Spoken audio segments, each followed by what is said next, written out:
Hello, everyone. Sorry for that delay. As you can see, Nate wanted to keep his lights off. He must have something going on with his looks today that he's embarrassed by. I'm not sure. Actually, I think he's got some security updates that have disabled his camera. But Nate, say hello for everyone so they know you're here. Hey, how's everybody going? Good. All right. Well, thank you so much for jumping on tonight. I want to let you know that I think we may have broken a new record for webinar registrations. We had, I believe, almost like 2,000 people register for this, which is pretty insane. So thank you so much for your interest in this topic. I think that we all know mapping, the world of mapping, 3D modeling, reality capture is just getting more popular by the day. The more people I talk to, the more companies I talk to, the industry is definitely picking up in adoption, maturing. So we're talking about a lot of that tonight. Nate can share some of his experiences. I was going to have Rut Patel on here tonight, but unfortunately, he was out on a job in Naples and ended up getting hung up down there. And that's probably like a 3-hour drive away. So he will not be able to come with us tonight here. Also, I'm a little bit fuzzy. Let me see if I can change my focus here. Sorry for the rickety, the shaky camera here. I'm going to try to dial this in a little bit. That's a little better. Okay. I'm going to unplug this so I don't have this weird glare. Hey, here we go. That looks a little bit better color-wise. All right. We're ready to roll. Sorry for the technical difficulties, but it gave you guys a chance to get in there and talk to each other and see what everybody's doing.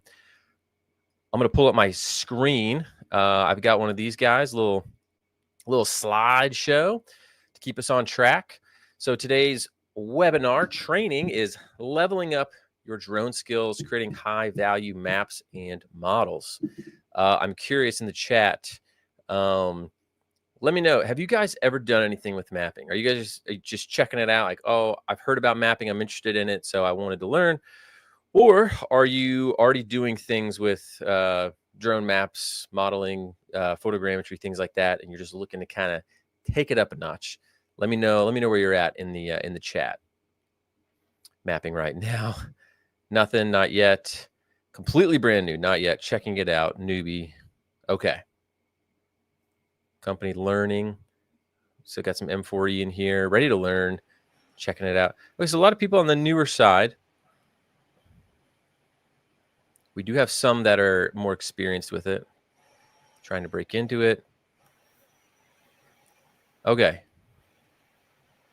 No, just studying. Okay. All right. Sounds good. Brand new. Lots of mapping. All right. So I'll try to get a little bit of everything for both of you tonight.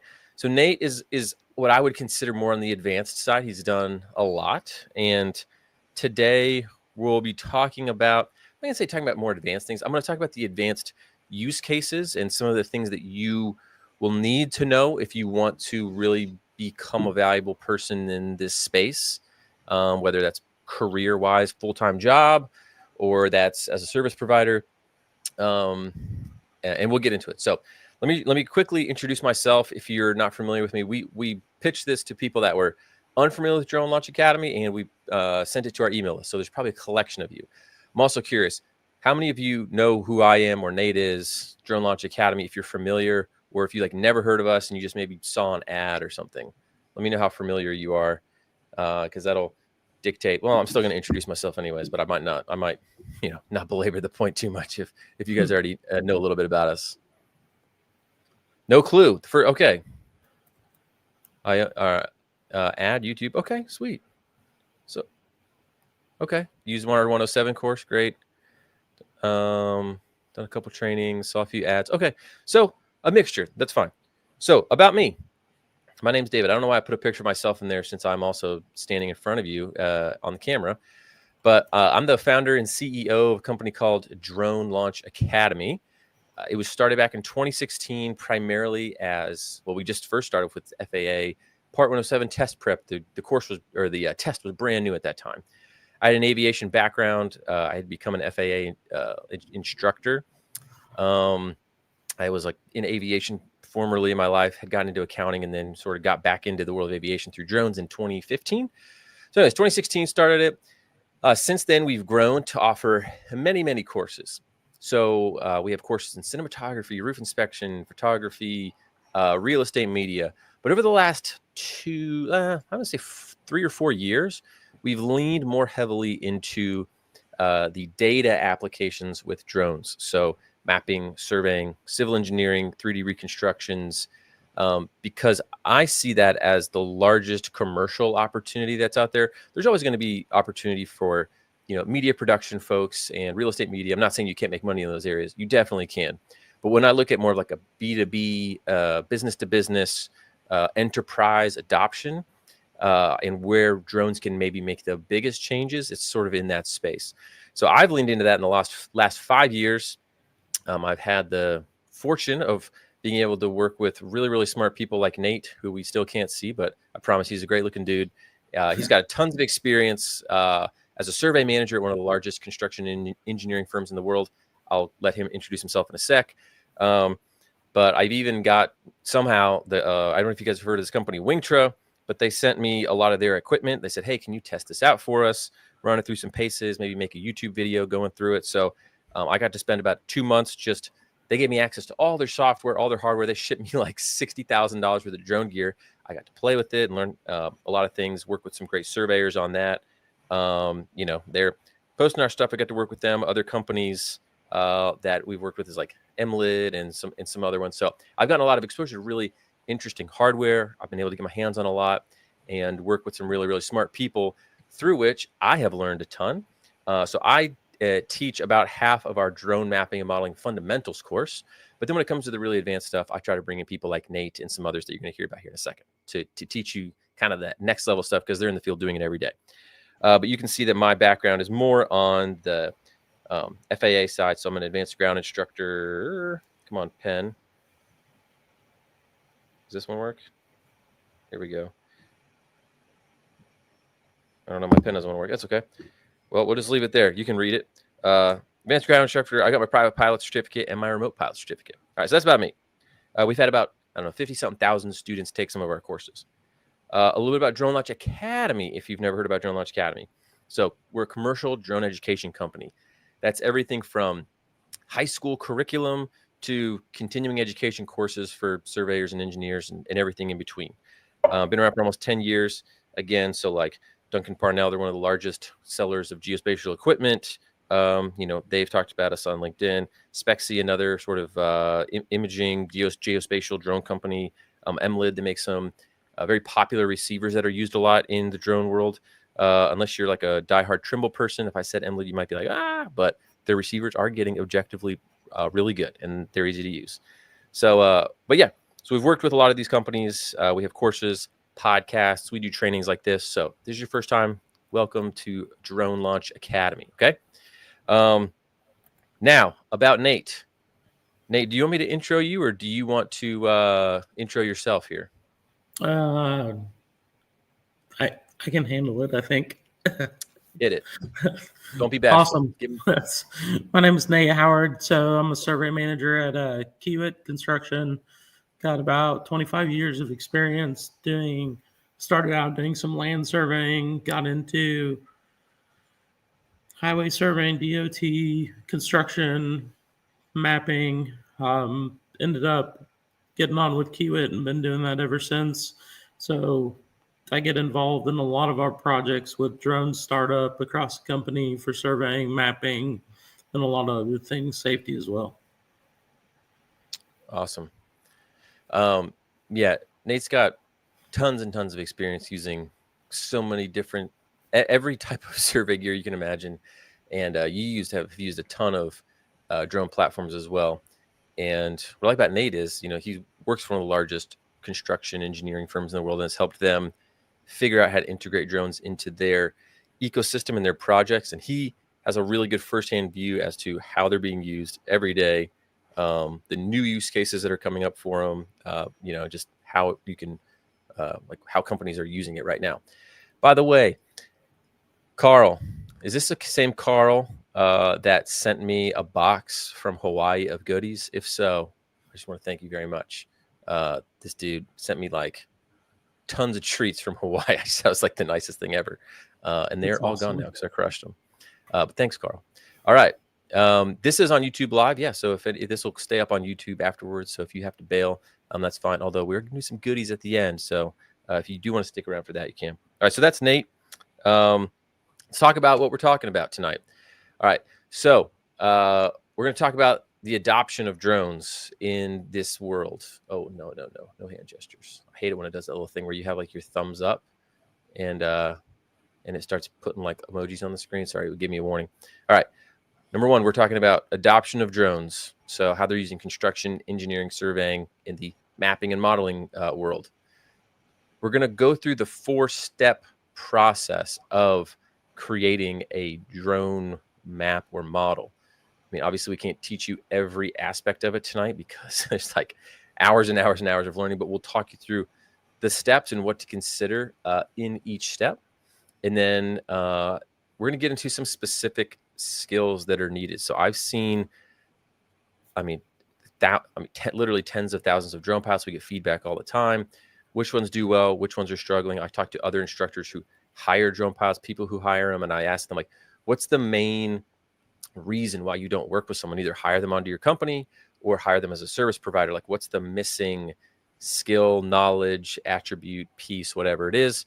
And it seems to be like a common thread. So we're going to talk about what that is, so you know what to focus on if you want to stand out from the crowd. Because I know there's a lot of drone pilots. There's like over 40 or 400,000 Part 107 pilots at this point. So just having that 107 is not going to make you stand out really at all. Then everybody always loves to talk about equipment. What gear do I need? What do I need? So me and Nate can talk briefly about, if you just have bare bones to get started, what can you do photogrammetry with? And then on the high end, like, what kind of equipment does Nate use on a daily basis, or some other my friends in the industry that are doing this at a really like the highest level, what they use and kind of what those differences are, and when you might need that extra expensive equipment versus what you can get away with. Because a lot of people, they just go, that thing looks sick, I want to buy it, but really they may not need it for their use case. They're just wasting money on something where they could get a cheaper tool to do the job. But there are some instances where you do need the like kind of cream of the crop thing. So we'll talk about that. Then we have a program called our Advanced Drone Mapping and Modeling Program certification. So I thought we launched it 5 months ago. So I'm going to give a little update on that. And then if you've come to webinars, at the end of every webinar, I always try to like give a deal for anybody who wants to get in on certain courses. So I'll just tell you what that is, make it available. And then we can do Q&A. These Q&As usually last pretty good chunk of time because you guys often have a lot of questions. So we're happy to answer those. Your specific case, you got questions about mapping, questions about courses or gear, we'll stick around and we'll answer it. Cool. All right. So that's it. You guys ready to dive in? Say, let's roll. If so, because I'm going to take another sip of my cold brew. Also, if you come on these webinars, I typically have like a Starbucks cold brew that I go get. They had no more cold brew at this. I got to get iced coffee. So yeah, like some kind of second-class citizen over here. But it'll do the trick. All right, let's roll. Sweet. All right. Hey, real quick, I'm curious. I saw some people. Is anybody on here taken? Looks like Logan. You've already done this stuff, the certifications. Okay, cool. Well, that's great to know. Well, hopefully you can learn a little extra tonight. And I have some updates on that course for you as well, or that program. Okay. The first thing that I want to look at is commercial adoption of drones, UAVs, UAS, and what their use cases are. I think there's been drones have been in the news a ton lately, mostly because of the Ukraine, Russia, lots of reasons, but one of the big reasons is Ukraine, Russia, right? They use drones a ton. That brought just the topic of drones to the public forefront, which also has highlighted some other issues about how the United States is behind in many areas, like beyond visual line of sight rules, the ability to do domestic manufacturing, and some other things. So not long ago, President Trump put out some executive orders being like, hey, we need to get our act together. We're going to put some extra funding into this stuff, accelerate the beyond visual line of sight rules, things like that. So at least there's some forward momentum there. Now, we'll see how that shakes out. I know that the first write-up, the Part 108 beyond visual line of sight rules were maybe not what we had hoped. They're a little bit geared towards larger companies, I'm sure maybe Kiewit is excited, but if you're a one-man band, it's might be a little bit hard to deal with that, to comply with that. So we're not necessarily going to get into all that today, but what I'm saying is I've seen in the last 2 years much more adoption being pushed forward for drones. And I also see that in just the companies that use it. So, we offer Part 107 test prep courses. So we can see who is coming to us to try to become licensed. And early on, it was a lot of individuals, and then it became generally more and more companies. And we're seeing more and more companies we have one customer where they buy tons of licenses for their people to pass the Part 107 exam. But I found it's not even their own employees. They buy it so that they can get all their subcontractors licensed that will do the work for them. The service providers, they do it for them. So there's some people who they still use service providers, others that are trying to build up smaller in-house teams. Like, for instance, the Department of Transportation for Alabama. I met the guy who runs that program earlier this year. Super nice guy. And he was telling me they have, I think, like 6 or 8 full-time drone pilots. All they do is drive around the state of Alabama, doing everything from video captures of bridges to actual 3D scans or orthos. They have Wingtras. They've got nice DJI drones. They got a bunch of stuff. So, so there are some full-time drone jobs. But what I've seen a lot of too is people who are in their professions that have drones as like a collateral duty, for instance. So you might be a survey field crew and you have a drone as a tool in your toolkit.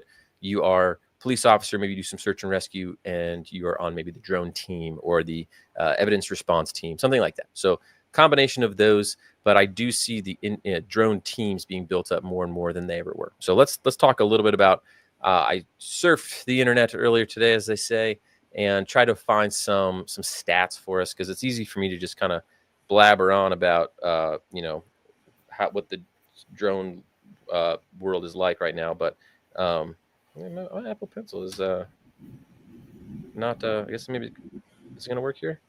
Oh, there we go. All right. So this was I think this one was earlier this year, but this adoption rate's going from 37% of firms in 2018 to 60% in 2024. So not quite double, but that's a pretty big increase. And they say, their stats were improved survey accuracy by up to 61% in reducing field times. So that's a big reason, right? Is it reduces the field work, the collecting data that they normally have to do. And then there were market forecasts saying that specifically with construction, it's going to double to 3 to 4 billion. I think earlier in here it said it was 1 to 2 billion by 2030. So you just see all these forecasts of things going up, and I see that too. Another one talked about how there was 5 to 20x cost savings, 55% increase in safety, more accurate measurements, better communication, reduced times. So Brassfield and Gorey is a pretty large general contractor. They actually built a huge building in my town, and they are implementing drones and have a drone program. Let's go to another one. This one was from just a few months ago. This is talking about some growth. This is, everybody estimates growth in like different ways, but they said 8.5. This one is saying that it's going to be a growth rate of 23.4 and grow to billions and billions of dollars. So I have yet to find a negative forecast for drones being used for construction, engineering, surveying, digital reality capture, digital twin type of world, right? So we're definitely on the way up. I've shared this one in a previous session before, but Drone Deploy did a state of reality capture report. Their new one is not out yet, but this is from 2024. And they are saying already 60% of enterprises are using reality capture. This stat, I read it. You can read it. It didn't make much sense to me the way that these percentages added up. But it's, essentially what it's saying is a lot of people are using it, and people that aren't using it are planning to start using it. I did like this stat, right? Or investment in it. So how much money they're going to spend on equipment, training, personnel, right? So it says 62%, so more than half of the companies that were surveyed plan to spend even more on reality capture in the coming year that this was done. A third say they're going to keep it the same, and only 4% said that they might reduce it. So again, a strong push behind companies realizing this is the future. They need to get behind this, invest in it, or else they're going to get left behind. It's going to be hard for them to compete. By the way, Nate, any luck on your camera? Or are we just going to be hearing your voice the whole time here? I think we're going to just be hearing my voice, That's which right. is super weird. That's okay. All right. Now it's just some use cases. Why? One of the things is, or it was, hold on. Oh yeah, this was just like more adoption, right? So it says only 3% of all construction companies are not using some type of software. So that's not specifically reality capture, but down here, this is close to this 60% number. Over half of contractors are currently using drones on their projects. So again, this is definitely up from where it was. I just grabbed a bunch of these. I would say too, from internally, just with our company, we saw like from 2017 to 2025 a 70% increase in drones being used on our projects. So we went from like 2017, I think internally, best we can kind of figure is 10% of our projects were using them. So we've had like a 60-70% increase in growth. It's ridiculous. Yeah. Because the technology is getting better. And I think the more people are finding, oh, I can use it for this. And, oh, actually, this really does help it for this. Anytime there's new technology, people have always done things a certain way. And so whenever you try to say, hey, you should change the way that you do that, they're like, oof, I don't know about that because I know how to do it this way. Let's just keep doing it this way. That's like always the temptation. But slowly, as more and more other companies start doing it, kind of puts the pressure on them to be like, oh man, now they're doing it and they're going to be able to do it faster, maybe more accurately, going to make it harder for us to keep up. People sort of want to be, on the leading edge. So I think that pressure on each other helps.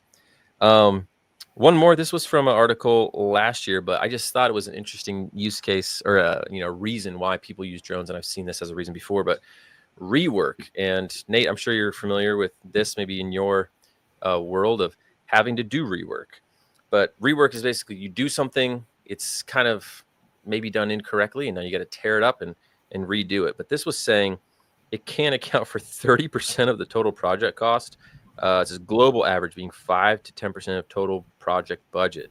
So for a $10 million project, your rework cost could be between $500,000 and $1 million. That's just from this. Nate, is this kind of overblown, or do you see that as like kind of accurate? That's accurate. The thing that's tied to rework too is anytime you have to do something twice, you increase the safety risk and the risk of people getting hurt as well. So like rework is huge in the industry and trying to prevent that. This is a great comment.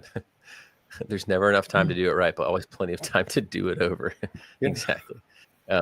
So essentially, basically, drones can help reduce rework, right? Because you can, if you're before when they used airplanes and helicopters, it was cost prohibitive to get updates and very precise, like as built data, maybe all the time. Where now with drones, I mean, depending on the size of the site, you could hypothetically do a flight every day, and so if you constantly have drones capturing your area, maybe getting an ortho or a 3D model, you can identify something much more quickly and stop things before you're going to have to, tear them out. So just in this article, the first thing they said, I kind of pasted over on accident here, but basically, hey, here's things you can do to reduce rework. And their first thing on the list was use drones. So again, just when people are looking to solve problems, because drones, they're fun, but unless they actually solve a tangible problem for someone, like nobody's going to do it. It's like, oh, cool, that's a cool toy, but I'm not going to spend a ton of money on something that doesn't end up saving me money or making me more money, right? That's just how business works.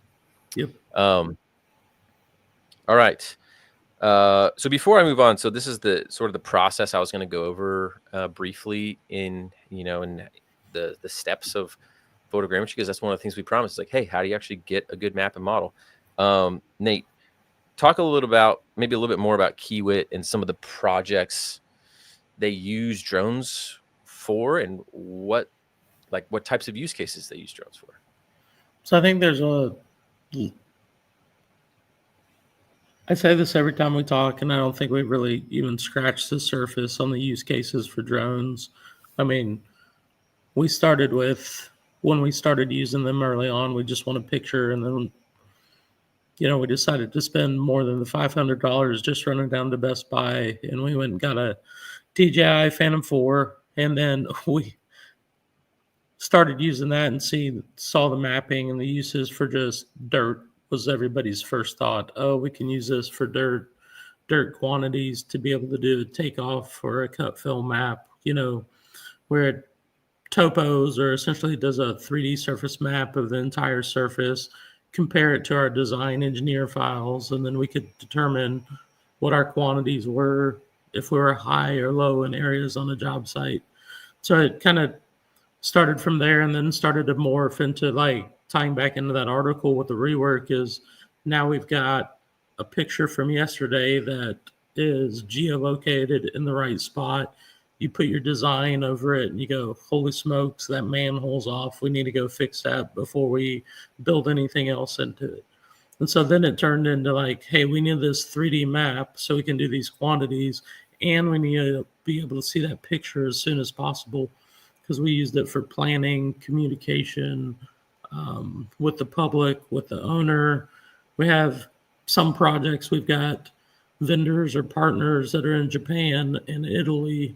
So being able to like give them, hey, this is the picture of what it looked like yesterday.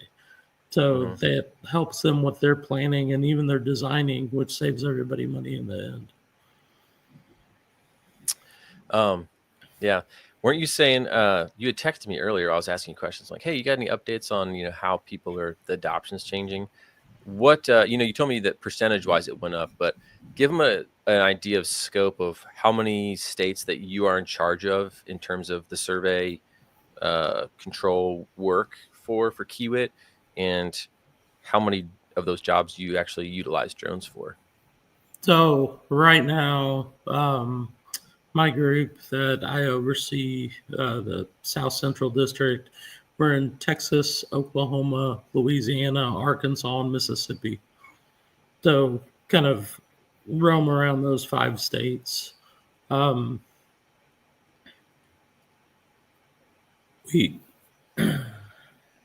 We have drones on.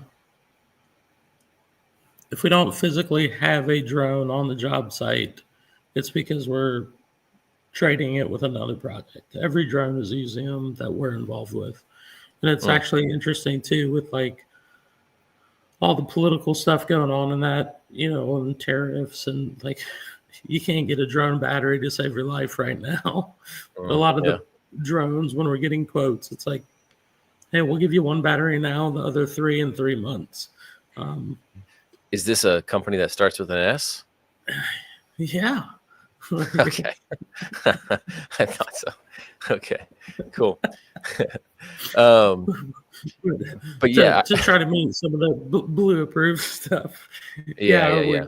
We started looking at that, but like we've got 14 or 15 projects that are starting up right now, new ones in this area that are all going, hey, we need at least 1 drone. And some of them are 1,500 acres. So they're going, hey, we need 3 drones on this project to be able to knock it out as quickly as possible. Wow. Yeah. So anyways, the whole goal of these slides and these stories is just to help you see what I see in terms of adoption. I'll give you an example. So I just got back actually from Canada at about lunchtime today. I was up there filming, another thing that I'll tell you about later, with the guy Ted Strazimiri, and he does a lot of 3D modeling work, pretty much exclusively 3D modeling work. He's very, very good at it. And he works for the Ministry of Transportation for Canada. That's what they call it, like departments of transportation. And he is responsible for creating essentially digital models, digital twins of, it started off as like a few buildings that they want to do historical preservation of. And then it was like 1 bridge, 2 bridge. Now he has to like basically do a 3D model of every bridge in like the Toronto, Ontario area, because now they're like making it a part of their maintenance plan requirements that there has to be a 3D rendering or digital twin of all these assets, like building it in with specific specs. So again, even in Canada, it is being like, hey, we're going to make this a part of the requirement now for our maintenance programs. And so he's running around all the time doing like 3D reconstructions of bridges and different roadways and things like that. So yeah, it's his stuff has picked up a ton because of that. So and we haven't even touched. I mean, there's so many other industries. I'm specifically kind of sticking in the surveying, civil engineering, construction world. But people are mentioning ag in here. I have seen that take off a lot. Precision agriculture, drone spraying uses a similar. It's not necessarily precision ag uses photogrammetry with different sensors, but ag spraying still uses sort of the automated flight plan that you can use based on what you saw in your analysis of your maybe multispectral scan or some other thing you did with your crop, especially in areas where it's hard for crop dusters to get into. So maybe we'll do a training on that in the future. We know a few folks that are doing that on a regular basis. So there's that. There's oil and gas, I would say, are doing similar things, right? Because they're doing mapping of, they're doing surveys for like pipeline or like different encroachment things, or creating 3D models of their storage tanks for maintenance records, things like that. So there's just, again, so many use cases we haven't even touched on. Environmental preservation. If you go listen to the Drone to 1K podcast, there's tons of stuff out there. Okay. All right. So hopefully you can see a little bit of what I see and why we have leaned so hard into mapping, modeling in this world with drones on our side, because that's where we see some of the biggest opportunity, right? Okay. Anything else to add, Nate, before we move on to the process? No, I mean, I think you hit on welcome to the dark. Sorry, my camera just shuts off after 30 minutes. I just have to push a button. Oh man. I think one of the most interesting things too, I think where 3D mapping has come into is like search and rescue. They're using drones now for like rapid area mapping, the 3D map, and they're running autonomous grid patterns based off the terrain. And then you add a thermal payload on there. There's a very interesting article. I'll have to dig it up and send it over to you that I was reading recently. Just amazing. There's massive use cases that like you wouldn't think, oh, that's surveying. Like, can you think of one off the top? I mean, not to put you on the spot, but can you think of one off the top of your head? Well, I think like for me, I would have never the search and rescue, or even the little morbid, but like the DOT. So the accident recreations that they're doing, doing scans at the accident scenes, and because we drove by a couple weeks ago while they were doing a drone scan, and they had a total station set up, and we were like, what are the state troopers doing with survey equipment? Oh, and yeah. I mean, it never really clicked. There is a Drone to 1K podcast episode where there was a guy, he was a police officer, and that's what he did. He was on his drone team, and whenever they would have accidents, they would come out there and they would do photogrammetry, even maybe some like LiDAR stuff to help document the scene, because they can do a lot of math on, how far the car skid and maybe how fast they were going, or even crime scene reconstruction. Right? Like if you can get an exact replica of what a specific crime scene was like, can be used in court later for, hey, there's a bullet hole at this angle, or this is the distance these items are, or here's where things were placed. You know what I mean? So you used to go around, just take pictures of everything, but I'm sure they still do with handheld, but now you can get some aerial footage and have a really nice full scene 3D reconstruction. So pretty cool. Yeah. Okay, so let's get into the process. So process, I didn't write it out for you because I want you to pay attention as we do it. So PCPA, I changed my wording a little bit how I normally would do it, but we'll start with the first one. P is plan, okay? What you don't want to do is just show up to a site that you've never seen before and go out there and like, let me just huck my drone in the air and just kind of see what happens, right? So there's a lot of stuff that goes into the planning process. Nate, while I am, thinking through what I'm about to write down, do you want to go through? You guys are on a brand new site. You got a new project. And you're like, hey, we need to get the drone up there to sort of get an initial, lay of the site. How are we going to plan this mission out? Man, before we even leave the office, to look at Google Earth, right, and see how up to date their imagery is. Just recently, we did that on a project. I was like, wait a second, this project happens to be in the middle of a bunch of wind turbines, right? So you could kind of see that from Google Earth. And I was like, we can't just send anybody out there. So we started looking into that. And because of that first photo, that led us to the really cool website. I'll send you this link to. It's a website that we has all the wind turbine locations in the U.S. with their heights, like rotor heights and all that. So we're able to see that this particular area, the wind turbine to the center of the little windmill is 400 foot AGL, and then the blade is another 150 foot, right? So that's 550 foot. So we got to looking at that, and the guys were like, oh, so we can just fly at 600 foot and be safe, which made us start thinking, wait, wind turbulence and all that thing from these giant blades that are spinning 500, I think it's 100, I can't remember the rotations, but it's like 150 miles per hour at the tip of the windmill. So that led us into all this planning that normally, like, if you just showed up on the job site, you wouldn't have the time to be able to research that, figure out what your safe height was, what your wind wake and rotor wash zones were, where you needed to launch the drone from, all of that. Yeah. So as you were talking about that, if you don't know, Nate teaches our course on advanced drone mapping for construction and engineering. And so he talks about that here. I just wanted to show you guys a visual of, this is Google Earth with his, flight area on here, and he's planning out his ground control points. And they're looking at tower heights here. So he walks through sort of his process of how they were going to lay out the site, where they were going to fly, where the obstructions were, if there was, is there controlled airspace there? Just get an idea of what's there. Google Earth is really, really good because there's a lot of features that you can see without, before you even step on the site. So just wanted to give you an idea of what that was. Now, I'm curious, do you all know what ground control points are? I don't want to get too deep into that, but I can give you a brief overview. Essentially, if you're going to do photogrammetry, which, again, if you don't know what photogrammetry is, it's essentially you fly a drone in a grid pattern or other pattern, overlapping photos, and software stitches it all together, right? Brings it all together to give you a sort of top-down, ortho-rectified, so everything looks like it's straight down, view of an area.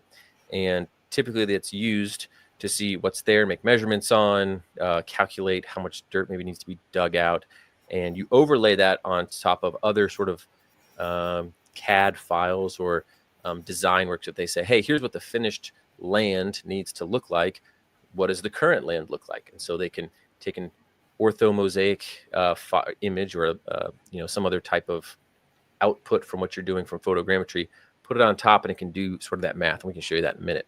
But you need ground control points. Basically, it's survey marks of, we know exactly where these points are to make sure that map fits and lines up in the real world, so you're not comparing something over here to comparing something over here. All right. Okay, so let me go back to my my other guy here. All right, so I'm just going to go a few things with planning. So you look at Google Earth to check out just the site in general. We want to look at airspace. So if you guys have passed your Part 107 exam, you know that there's controlled airspace, uncontrolled airspace. You got to see, hey, how high can I fly here? Am I going to need to get special permission? Is this something I can do with Lance? Something like that. You also need to think, just there's like site planning, but there's also just planning of what is it that whoever is wanting me to go out here, what do they need, right? Because if they need to see a 2 millimeter crack in a piece of concrete, that's a lot different job than if they need to count how many trees are on the property. You know what I'm saying? So one of those is going to require different types of equipment, different, like flying it much closer. Another one, you might be able to fly super high and get the job done pretty quickly. It's like, what is it that you're actually going out there to do? What's the pre-flight planning like? So Nate, in your experience, when you're going out there, what's sort of the end job that you are asked to do a lot of times? Is it just more of a high level, like fly high and get just the site overall? Or is there ever instances where you're like, we need to capture a lot more detail and change up our maybe normal flight plan? Most of the time, we end up capturing more detail than what we originally get asked to do. Typically, the way it works is ring, ring. Hey, what's going on? Hey, Nate, we need you to come out and fly this job site. Can you send somebody out there? Say, sure, send us a KMZ, KML, have us look at it. And usually it's this just terrible looking shape that you can't really identify what we want, which kind of starts us down the communication part of the plan with, the guys asking our survey team to do that. They're our customers, right? So we go ask the customer, what are you guys actually looking for? You sent this, but your shape here is really close to this road. Do you want this access in it too? Yes, changes all that. So I think don't just listen to what you're originally asked to do without going into those details. Because one of the things that you got to think about when dealing with these construction sites is even on the site, there's 5 or 6 different teams, and each one of those teams wants something specific out of the surface or just even the picture. So most of the time, once we have those conversations, we realize that like, oh, you want way more than you originally asked for. Yeah. So I think there's just, when you don't know as much about mapping or photogrammetry, you don't realize maybe what goes into it and how things change depending on what you're going to need, so trying to, as much info you can get on that up front, the better. By the way, can you guys see this red, or is it better if I did like a yellow? One time I did something and someone said they were colorblind to that color, and that was embarrassing. This is better. I think this is more contrast. All right. We'll go yellow. All right. So I don't want to belabor the point on planning too much. I would say it used to be that I would create flight plans like in the office and like put it all on the screen, but you almost inevitably end up changing it when you get out to the field anyways. I don't know if that happens to you, Nate, but Yep. once you get out there, you end up like, actually, we're going to maybe not fly over here or do this. So, it might be easier to plan it out on the computer, but a lot of times you end up changing it. So I've seen people now, especially with some of the new setups, like they got full big iPads or really big screens. It's, almost just as easy to do your actual flight plan right there when you get to the field versus doing it before you go out. So I don't know. Do you agree with that, or you still do it in the field? I mean, sorry, you still do it in the office. Most of the time we do it in the office just for call it a rough idea, with the understanding that like we change almost 98% of our flight plans that we make in the office. Because again, until you get out there physically on site, but most of the tablets we're using right now are smaller size, Samsung tablet size. So like we kind of start out with the thought process too, depending on what equipment you're using. I would rather do the bulk of all these waypoints and all these little tiny bends with a mouse on the computer screen versus you go out there and you have to tap the screen a ton of times. We consistently see our picks like slide the flight area into the wrong spot, not realize it, drag, delete a waypoint, whatever. So I think it really depends on, like I said, it depends on the pilot you're sending out there. If it's you and you feel comfortable doing it from scratch in the field, cool. If not, get a rough idea that you don't like plan on having to change your plan once you physically get out there and see it. Yeah. All right. Well, real quick, I'm seeing some comments in there that yes, it's hard. We got a lot of people here, some with not as much experience in this, and some with more. We often do trainings that are very basic, so I'll try to go briefly over some basic stuff to help you get a little bit up to speed. But this one, we're going to be talking about sort of a few more advanced things, but we will do another one that's like, hey, if you know nothing about photogrammetry, we can start from the beginning too. So we'll do more of these trainings. So if you feel like, this is kind of going over my head, just do your best to hang in there with us. But I promise you, we will do more trainings to where we'll start from like really early on in the beginning. So, but no matter what, if you're doing complex or not complex, you're going to first plan what you're going to do. You're going to create some sort of automated flight plan. So you're going to say, hey, drone, here's the area I want to map.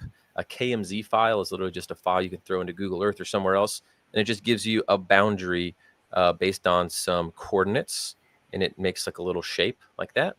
And then in many automated software, like flight planning softwares, you could tell the drone, hey, I want you to fly in there. And it'll say, okay, how high do you want me to fly? And you tell it, let's go 400 feet. And it says, great. Given the camera that I have on this drone, if I was going to fly at 400 feet and I was going to take pictures that overlapped, I would fly a flight path like this. And it usually looks like a little like lawnmower type pattern. And it's taking pictures. Let me change my color here. It's like going to take a picture here. It'll move forward a little bit, take a little picture here, overlap, another one here. It's going to do that all the way around. I didn't make these big enough because it always usually comes down here and it overlaps on the side too. So you ends up with tons of pictures that overlap each other. And then what happens is, let's say this is a picture and this is a picture. Let's say you got a tree right here. Here's my nice little tree. Okay, these two, the tree is in both pictures. So the software is going to see, ooh, I see the same point in each picture. And that's called a tie point or maybe a key point. And it finds all of these like shared photo fingerprints across hundreds or thousands of photos. And what it's able to do is it's able to stitch all these together. And since the photos are taken typically all straight down, sometimes at a little bit of an angle, like let's say you're flying, here's a building. I'm going to go over this quickly. If you're in a drone and you're taking a picture straight down here, this is your field of view. You're just going to see the top of this building.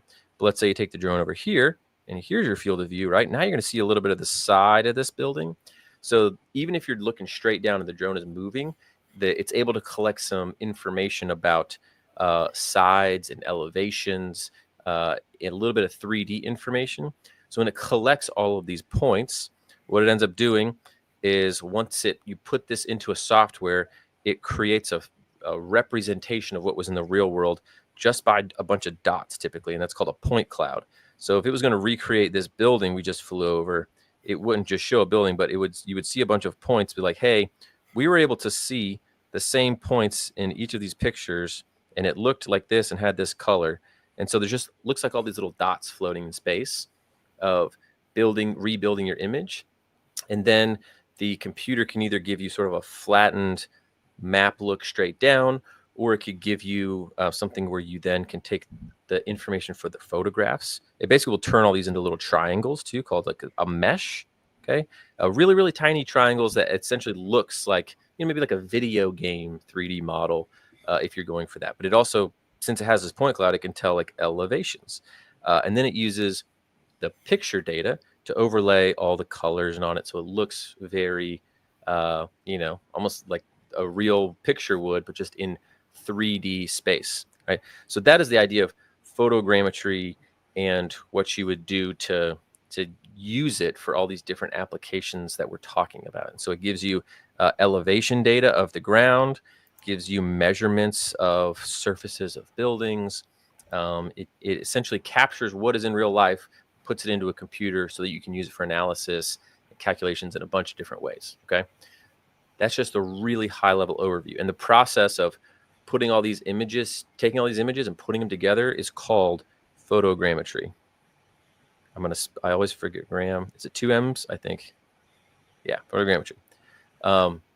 Hopefully that gives you like a brief overview of photogrammetry. So when you're planning it out, you need to plan what the flight path is you're going to fly.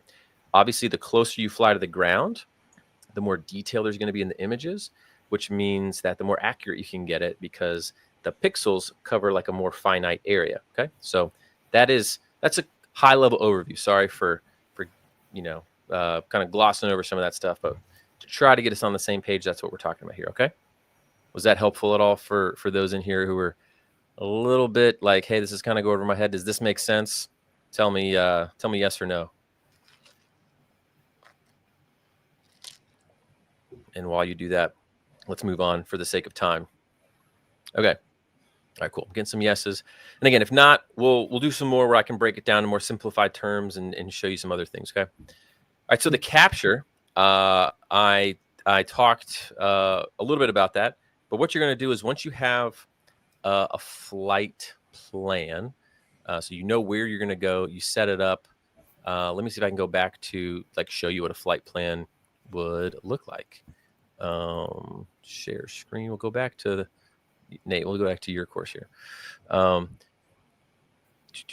Automated flight mission settings. So this is what a flight plan looks like. This is Nate using the wing chest. You see these like little grid lines here. He said, "Hey, I want to fly this area. And he's got his parameters over here. I'm going to fly it this high in this direction. I want the images to overlap by these percentages, and you can just really program this into the drone. And essentially, you're hitting a button, and the drone will go up and do it all on its own and get hundreds of pictures that you can then use to feed into software.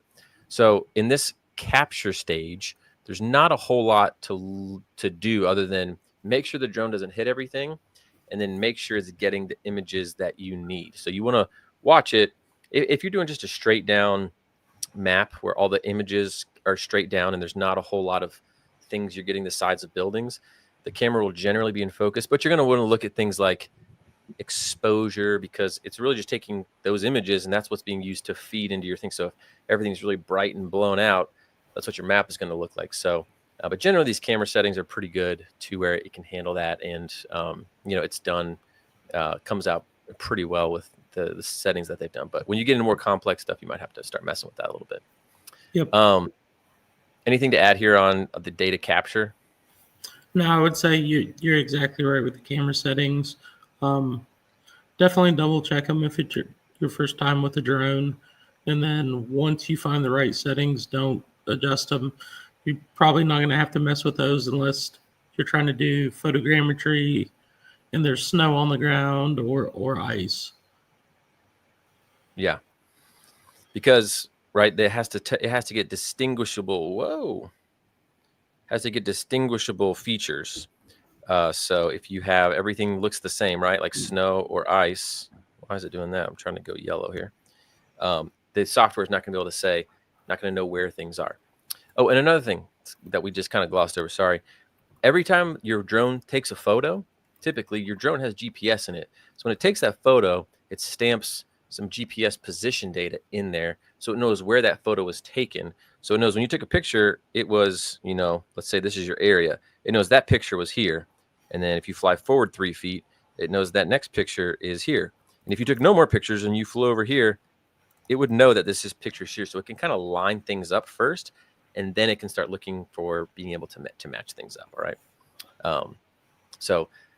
And there's a lot more to, if you want to get really, really, really accurate, like if accuracy is really important for some stuff that Nate was doing. So Nate, give him a story real quick about how you were looking at accuracy and control points and making sure that the map you collect is really, really locked into real world coordinates. Like if it's off by even a little bit, that can change the calculations that you all come up with for moving dirt by tons of money. Like I remember you gave me an example of that one time.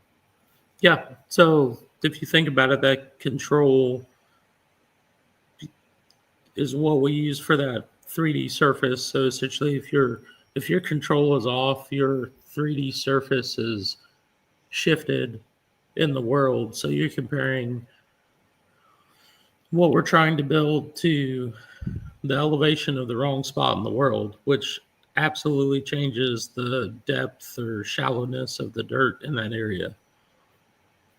It's like super critical. We've found, and we've ran some tests to kind of prove some points on some projects to show people that being incorrect can be up to, I think on one project we were like 1.5 million yards different with just a 1-inch shift in our control. Yeah. So when you're doing this in the world of surveying and engineering, being able to link that in with the surveyor's information is pretty critical. Also, thank you for whoever told me that I was drawing on a screen that you couldn't see. My bad. But this is what I was drawing earlier with the GPS saying, a picture here, and then going over here. All right, let's keep cruising. Sorry, I know we're already an hour in. And we'll stick around for the Q&A too. So if you got questions like, what software is this? I don't understand this and this piece. We can dive into those specific aspects too there as well. All right. Next thing is processing. So what you're going to do once you have collected all these hundreds of images is, again, you're going to put them in a software that is going to try to align all these photos and put them together into a 3D representation of space. So that way you can get, again, everything from the elevation of the ground and the contours. I know that, Nate, you were talking about how you guys look at contour lines to make sure that the water's going to run off in the places that you want. And there's different simulation software that you have. You say, hey, based on how this ground is, if it rained for 5 hours at 1 inch an hour, where would all the puddles and water fill up? Like interesting things like that. So on the processing, we can talk about this. So for those of you who are new and you're just like, I just really am at the brand new part of this, I want to start off, what software should I use? These are not as good or powerful, but easy to practice with because they're usually pay-as-you-go and relatively cheap. There's one called Birdie.io, I think. There's one called Maps Made Easy. There's a free one, but it's harder to do, called Open Drone Map. Like that one's on your computer. So there are some that are cloud-based. So these are cloud-based. So you're going to take your photos, you're going to upload them to a software. It'll go to their server and it does all of the processing there.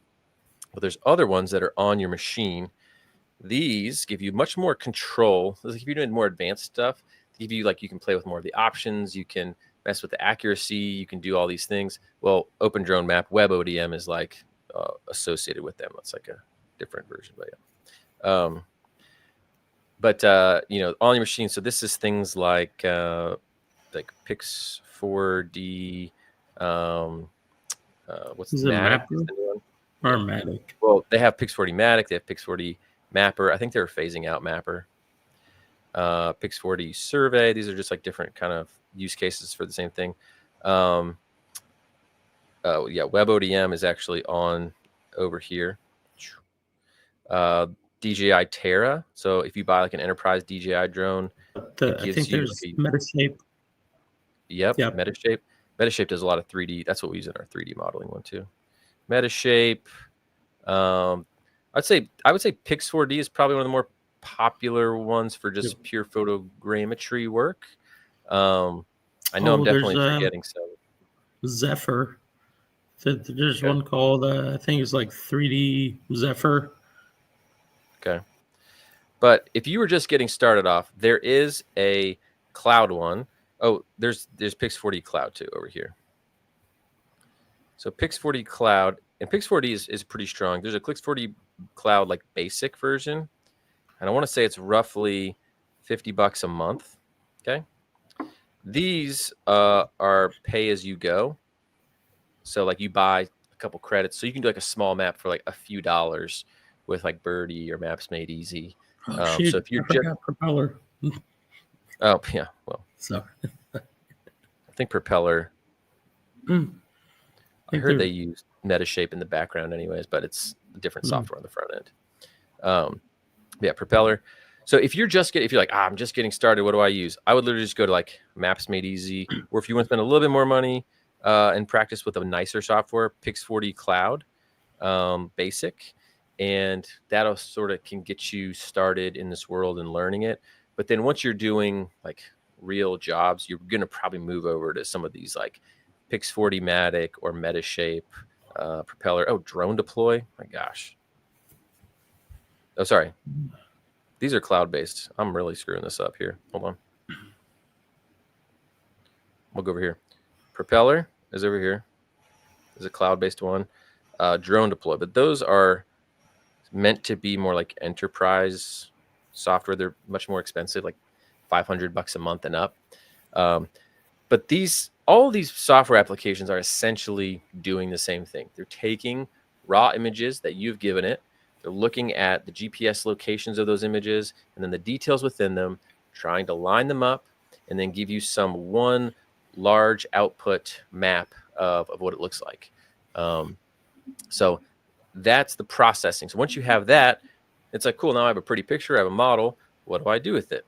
Now you need to actually like export it and analyze it. So let's I'll turn it over to you, Nate. What are some of the things that you're going to do with these maps once you have them? That's where we start doing what's called takeoffs. So you compare, those are more for the estimating world before you get to a project, and you compare original ground to the proposed design. And kind of this ties into takeoffs too, but the other uses you have is you do cut fill maps.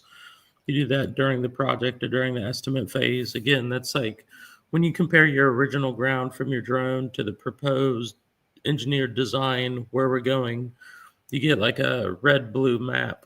Reds are the areas in the world you need to cut, blue is where you need to fill dirt.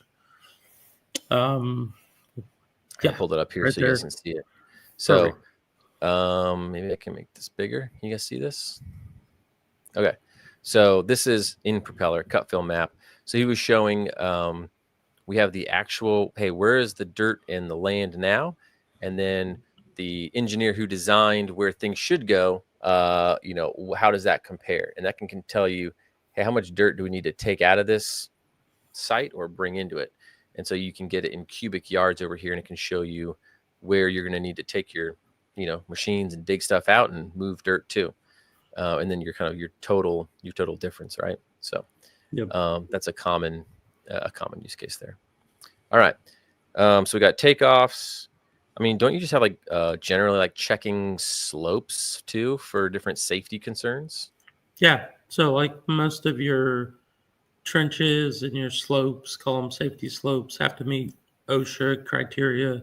So you want to check and use that 3D map to see what the slope is and if we are in compliance or out of compliance. Yep. Same thing for even for like the DOTs require slope checks for the safety slopes on the side of the road have to be at a certain grade. Mm-hmm. I know that some people do it for like inventory. Just there's a lot of gear and equipment on site, and they just want to keep track of where everything is and make sure that nobody's running off with something they shouldn't. I heard They of an use it instance for, where. oh, go Go ahead. ahead. No, I was going to say I'd heard of a dispute, like, hey, we thought we delivered X amount of material, but then they could prove by their just sort of documentation and map that wasn't the case. So it helps with sort of disputes and clearing up different billing disagreements. What were you going to say though? Yeah. There's not, we use it for tracking like runs of concrete barrier on the highway to count how many sticks are out there, or like when you do a detour, you get paid by so many lineal foot of striping and that kind of thing. So you can do that from the aerial. Like billing.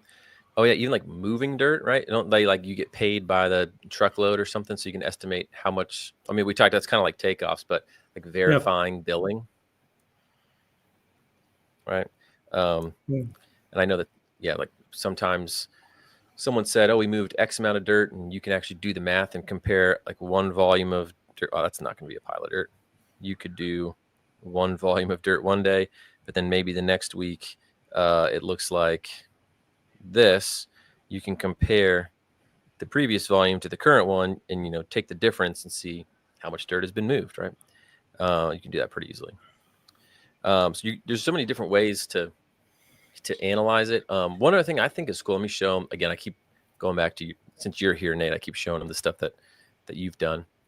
But I'll show them something from the surveying course too. So you have the takeoff one. Another one that I thought was really cool was the contours. It's like comparing once things are built, right? So you can get contour maps. So contours are how things are sloping. So hey, this was the engineering design plans of where these contour lines should be, and then you can compare them to what they actually are in real life to make sure that things are actually going to flow in the correct direction, and that we're not going to have any like issues, that come up that we are not aware of, right? Yep. So that was a cool one. Then this is you talking about sort of that safety slope you talked about just a second ago. So just to give you a visual of what it looks like. So here's where you can sort of measure the grade and the slope of something to make sure that it's within some compliance. One other thing I wanted to show y'all was planimetrics. So it's essentially more of a 2D thing, but it sort of displays where things are on a property. So, parking lot lines, buildings, what is on the site. Let me see if I can. So this one is Rut, another one of those courses. So he was doing planimetrics work for a car dealership, and they wanted to be able to count, see all the lines, all the parking lines. They wanted to see the footprint of the building, and they needed this done. I think they were either getting it refinanced, the building refinanced or something. So they had to do this for the, for some of the bank loan stuff. So here's even sort of that where the water is going to flow contour wise. But this was mainly his creating his planimetric map, which I thought was pretty interesting. So, all right. So that is the analysis section. Again, I know we're going quick because there's so much to explain, and we have a short time to do it. But again, we'll stick around for Q&A here. So yeah. All right. So what skills do you need? Obviously, you need to know how to operate a drone responsibly, how to do photogrammetry. I think for the people who are service providers or even maybe in careers that want to do this, I see the most issues cropping up when people don't understand coordinate systems. I don't know. You can disagree if you want. Coordinate systems and the impact, which coordinate system you're in, and how ground control. So that's like using those surveyed marks to bring your map into an absolute real world position. Yep. Like ground control and how that impacts it. And then just with that is sort of like the sort of RTK, PPK, which is real-time kinematic, post-processing kinematic. It's a way to make all the GPS, the coordinate system data that you have from your drone much more accurate by using extra, survey controls, PPK methods, like applying corrections, because the raw GPS information that comes into your drone is usually off by a little bit for a ton of factors that can be corrected. So how do you correct that? If you just need something to be within 3 feet of accuracy, that's maybe not that hard. But if you need it to be within 2 inches or an inch, that's much more difficult to get it that precise. Yep. I see lack of knowledge of coordinate systems as it's an easy thing to overlook and forget about when you're doing things in the software. It can make things totally messed up and ruin everything you have. So do you want to talk about that's, I guess, from all the instructors I've talked to and the people I've seen, that's one of the areas that I think is the biggest. If you were like, I really want to take photogrammetry seriously and mapping, and I know how to do some mapping, I would really try to lock in on understanding all this stuff with like datums and state plane coordinate systems and all that. So Nate, your take on, because you're hiring people in these positions. So what do you see when you're like, this is when we hire people, this is where they screw up and what's frustrating, what we look for? I would definitely agree with coordinate systems. I was kind of chuckling to myself. We've been fighting about that on multiple projects that we're involved with, is trying to get that straightened out, especially with the big boom with industrial plants, these data centers, power plants, that kind of stuff to power them. They use a fake coordinate system. It's called a plant coordinate system, but it's not the same as the real world. So everything's Like essentially moved on what they call assumed coordinates and shifted and rotated. So if that's incorrect, everything you do will be incorrect. Basically, it's like you guys come up with your own sort of grid of like, hey, here's 0, 0, and you're like going up the y-axis and down the x, and this is like basic geometry, and like your points here, but that's not necessarily like latitude and longitude of anything or a northing and easting point, but that's just sort of your reference system based off of some starting point. Yeah, and like at your 0, 0 there on most of your industrial plants, all of them I've been involved with, if you draw a line just out, call it 45 degrees ish. This way? Yeah. Maybe more to the northwest. Sorry. This way? Yeah. Yeah. So what you see on all these too is that line going to the northwest will say true north, and they'll give you the Oh, angle to that your straight up line. And they'll tell you this is how much we rotated everything just to make everything square. So it's simple addition, subtraction in the yeah, coordinate world. gotcha. Um, honestly, even if you're like a professional and good at this stuff can still trip you up because it's like you overlook one thing, and then all of a sudden you get to the end of your data set and you're like, why is this piece of ground floating in the air now? You know what I mean? Like on my model. Literally, I was with Ted, probably one of the smartest people I know, Ted Strazamiri, the last few days.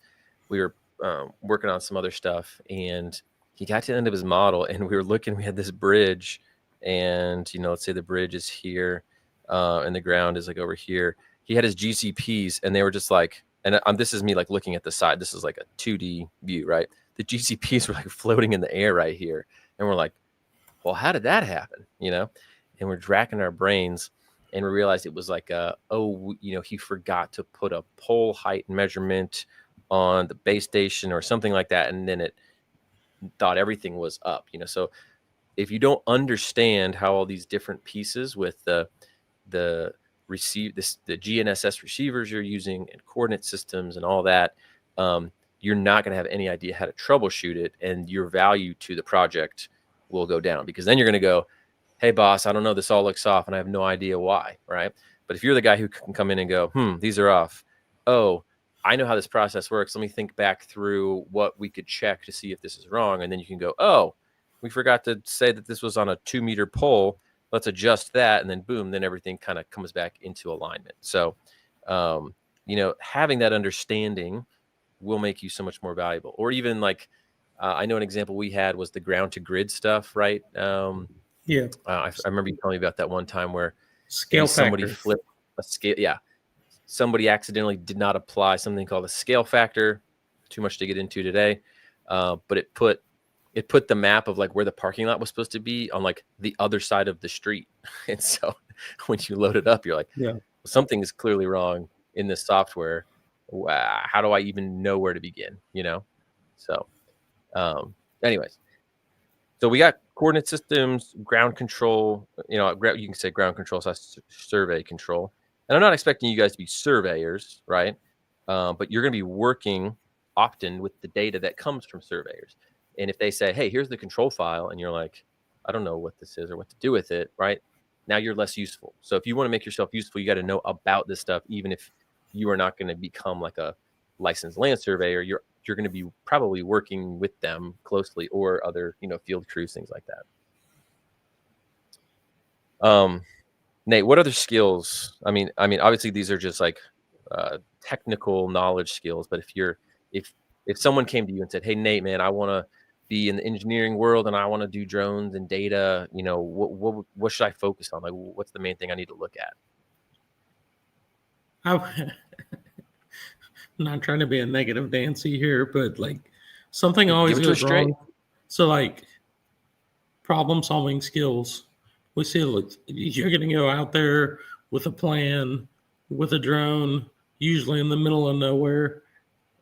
And as soon as something goes wrong, if you don't have like a backup plan, spare cables, updated map, charged batteries, battery charger, whatever, like that's one of the most common things we see too, is people just don't have some of those basic problem solving skills.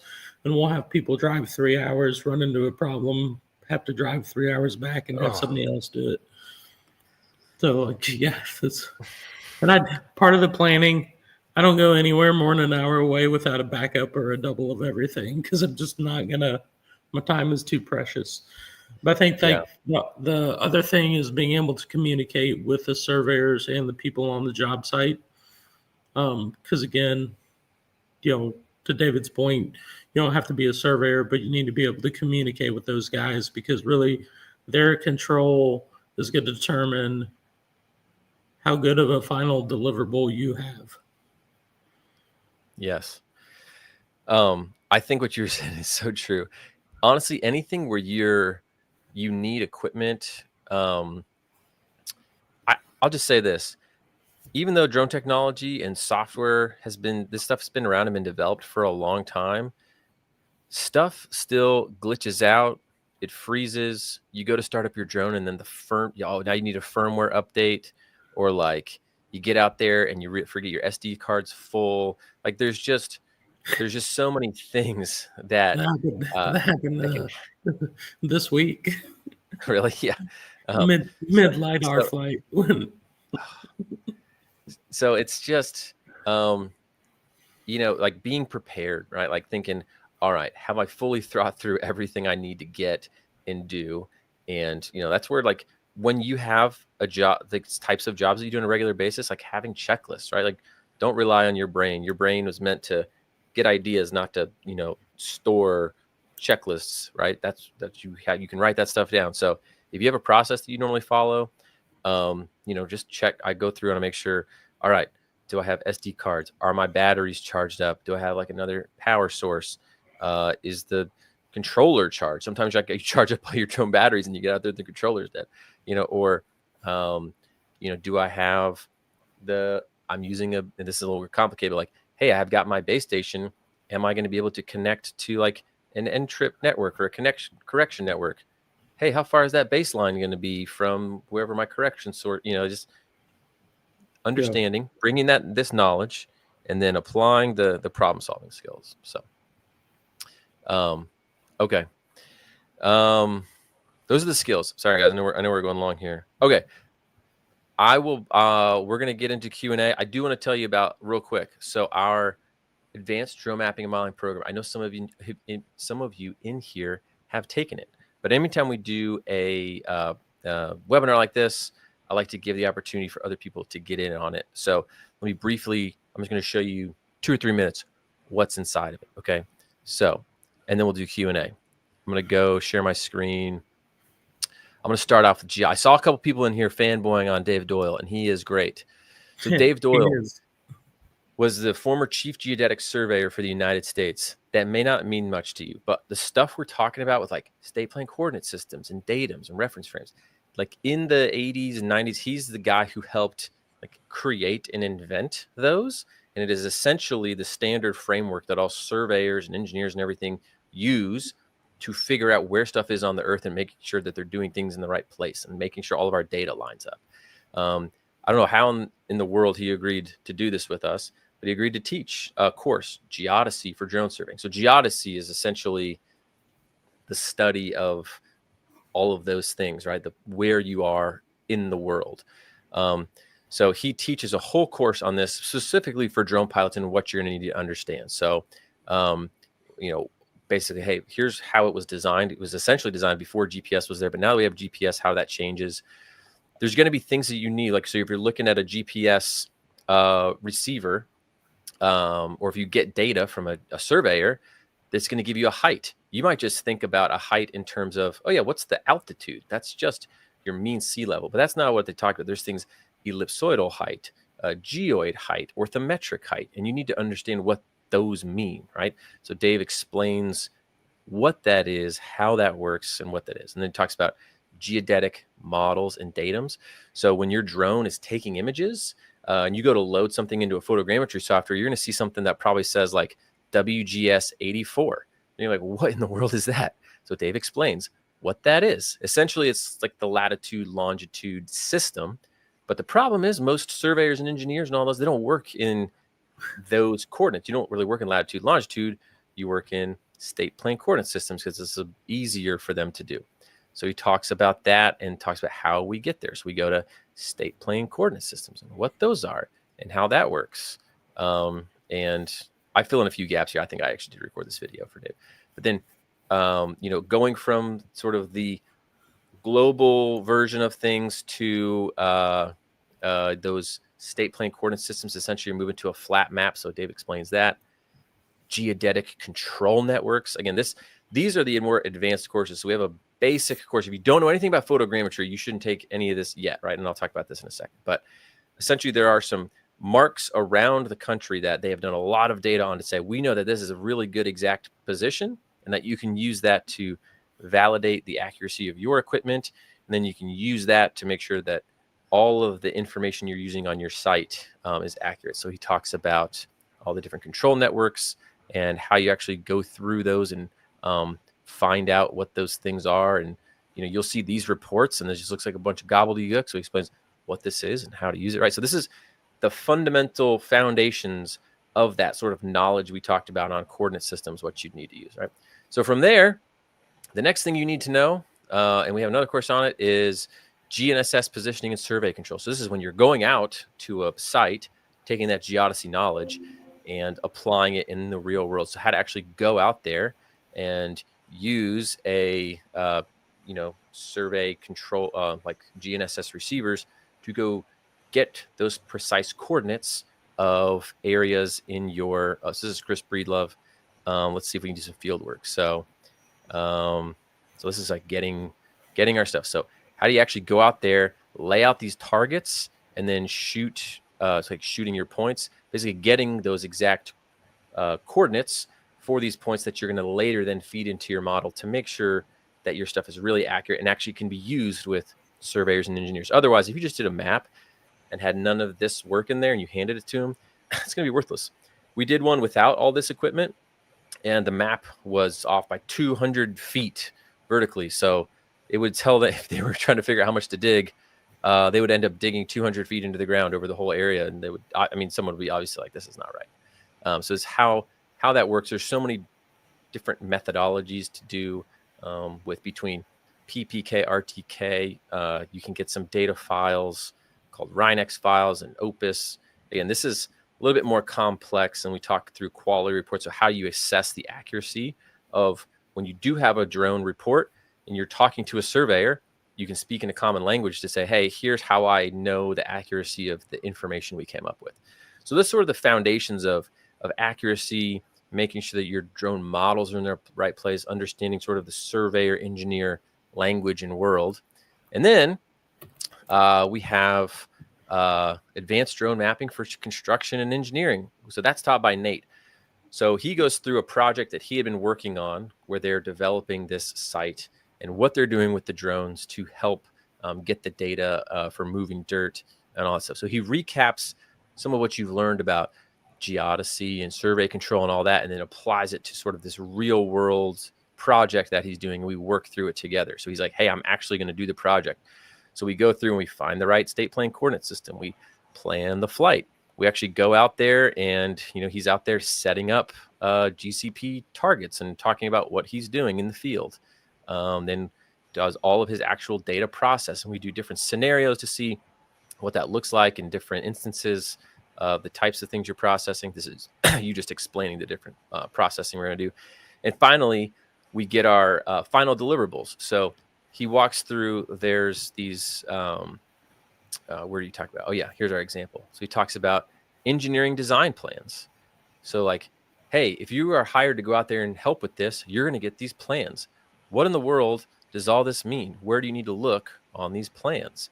How do you actually interpret this to be useful to someone? And that way, when you have your final deliverables, you know how it's going to matter in the long run. And then we probably should say that's another skill if you're going to start getting into construction and design. Is plan reading is absolutely a skill, because the title block and all that usually looks the same, but everything else based on the designer, the owner, is completely different. So that's a pretty important skill too. Yep. And then the fourth course is this one. So it's for drone mapping for land surveying. So it's related, but not exactly the same as sort of the construction and engineering one. This one was, the examples are, these were jobs specifically done for surveyors. So there's two projects in this one.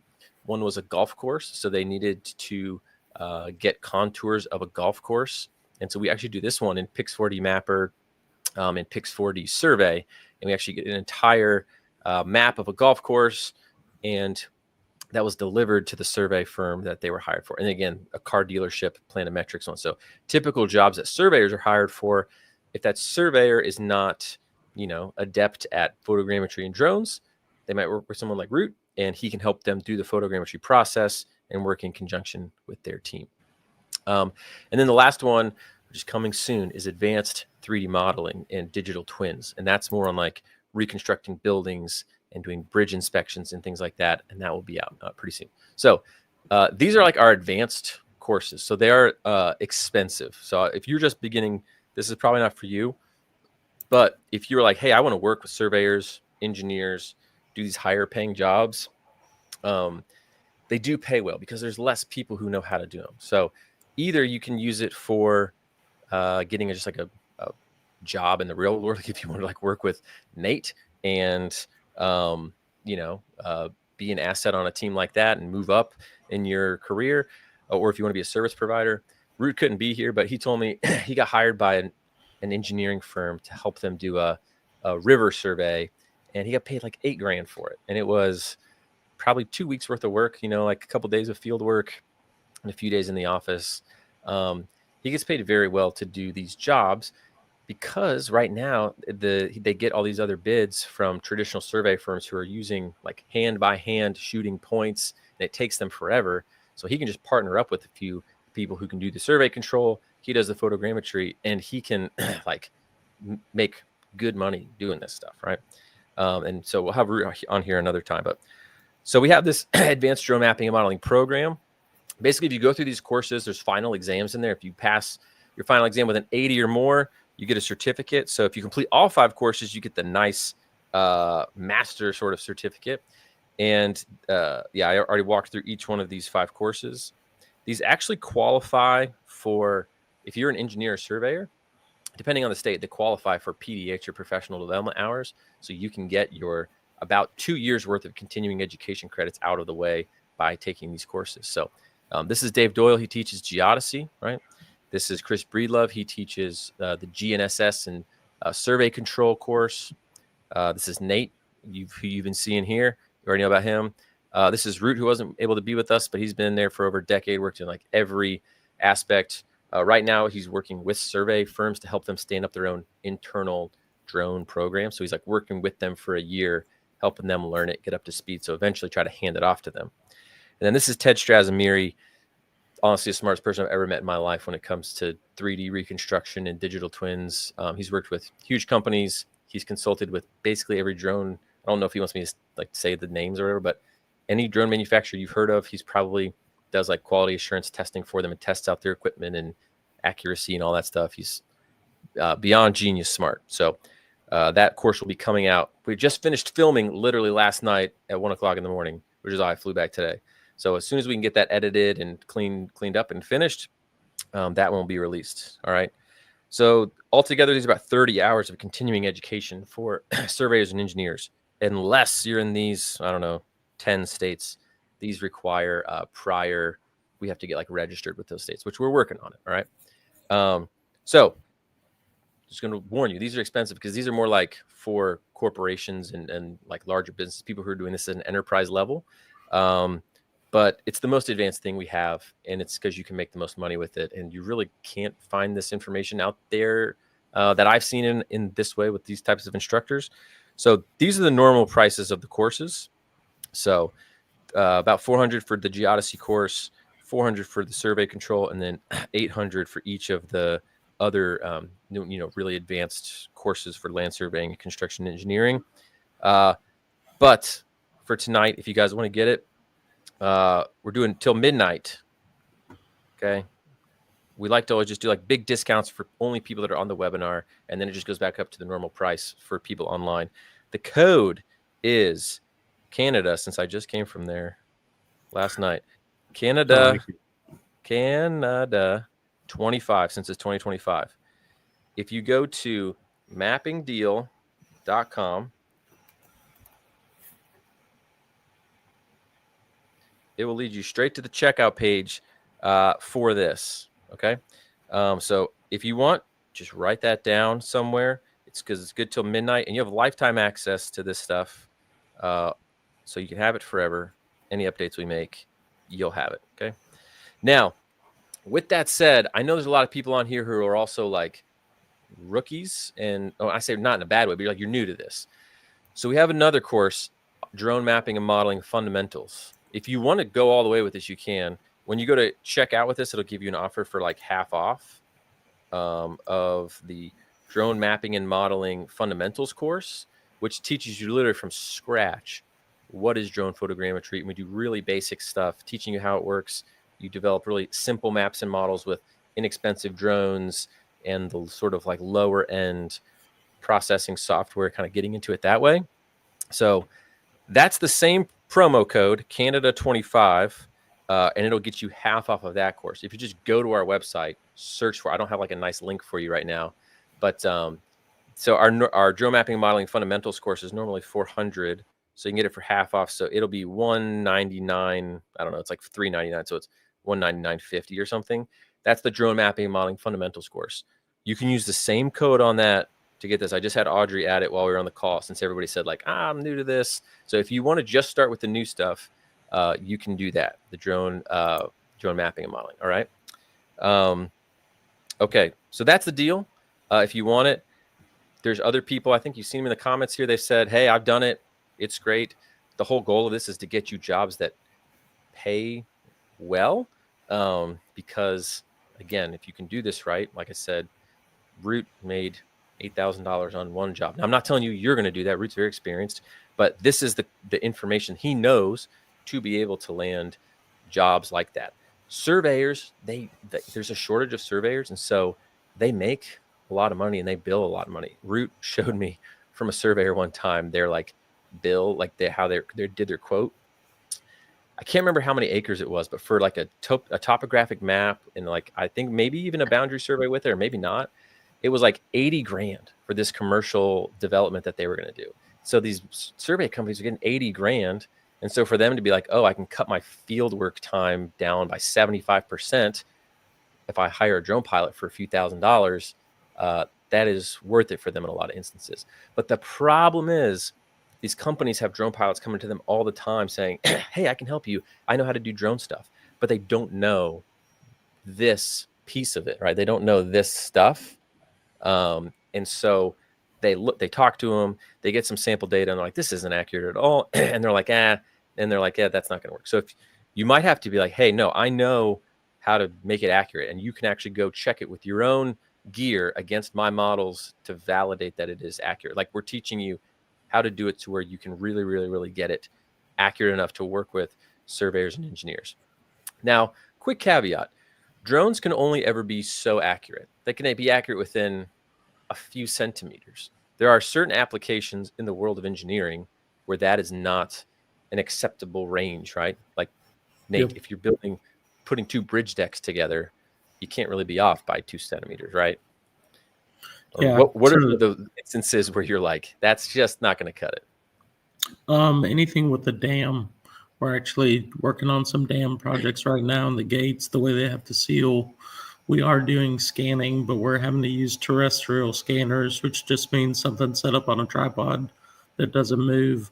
And we're going out to 0.02 millimeters accuracy, which is just ridiculous because no water is supposed to get through on these things. So like, that's another thing too, is knowing your tolerances, and so you can accurately like use the right tool for the job.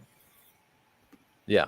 So I'm not saying that, hey, if you learn how to do this, you can do every single job that's out there, right? Right tool for the right job. Drones can handle a ton of stuff and a ton of the work that needs to be done. All the outcomes we talked about today, drones can do. But when you're communicating with an engineer or surveyor, I don't want you to overpromise, because again, that's going to put a bad taste in their mouth. If you say, oh, I can get millimeter accuracy, you cannot with a drone, because just the size of the pixel is going to be bigger than that in your image. So it's just that's tough. I mean, I think the closest I've seen is Ted used a P1 camera, which is like a really expensive, super high resolution camera, and he flew it like 5 feet away from the side of a bridge and was able to get within some millimeters of at least resolution to see. But that wasn't accuracy within like position on the world. That was accuracy in like how wide is this crack. So that's called relative accuracy versus absolute accuracy, which again we'll cover in sort of that more basic drone mapping and modeling. Let me write it out. Drone mapping and modeling fundamentals course. Oops.